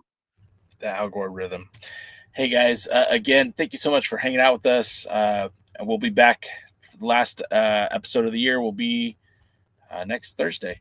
In the meantime, if you want to help support this channel, help us grow, merchandise. We got hats, we got t-shirts, we got mugs, we got everything you need to look the coolest when it comes to your wrestling events. Also, if you're not interested in buying merchandise, you can still support us by working with Dubby or Trophy Smack to get your energy drinks or championship title belts made. Partner with our partners, and we get a little piece of that action. Or you could just like, comment, and subscribe. And share. And share. Leaving a comment after the video helps with the algorithm. We do appreciate you guys being a part of that. And so until next week, I hope you have a Merry Christmas. I hope you were on the not naughty list like me, Jaden, and DK. And then next time we'll see you at the matches. Thanks for joining the stream. This has been a presentation of Alliance-Wrestling.com. We genuinely appreciate your support. Would you consider subscribing so you'll never miss a future episode? I'd also like to remind you we do a live stream every Tuesday at 5 p.m. before NWA Power. You can find us on social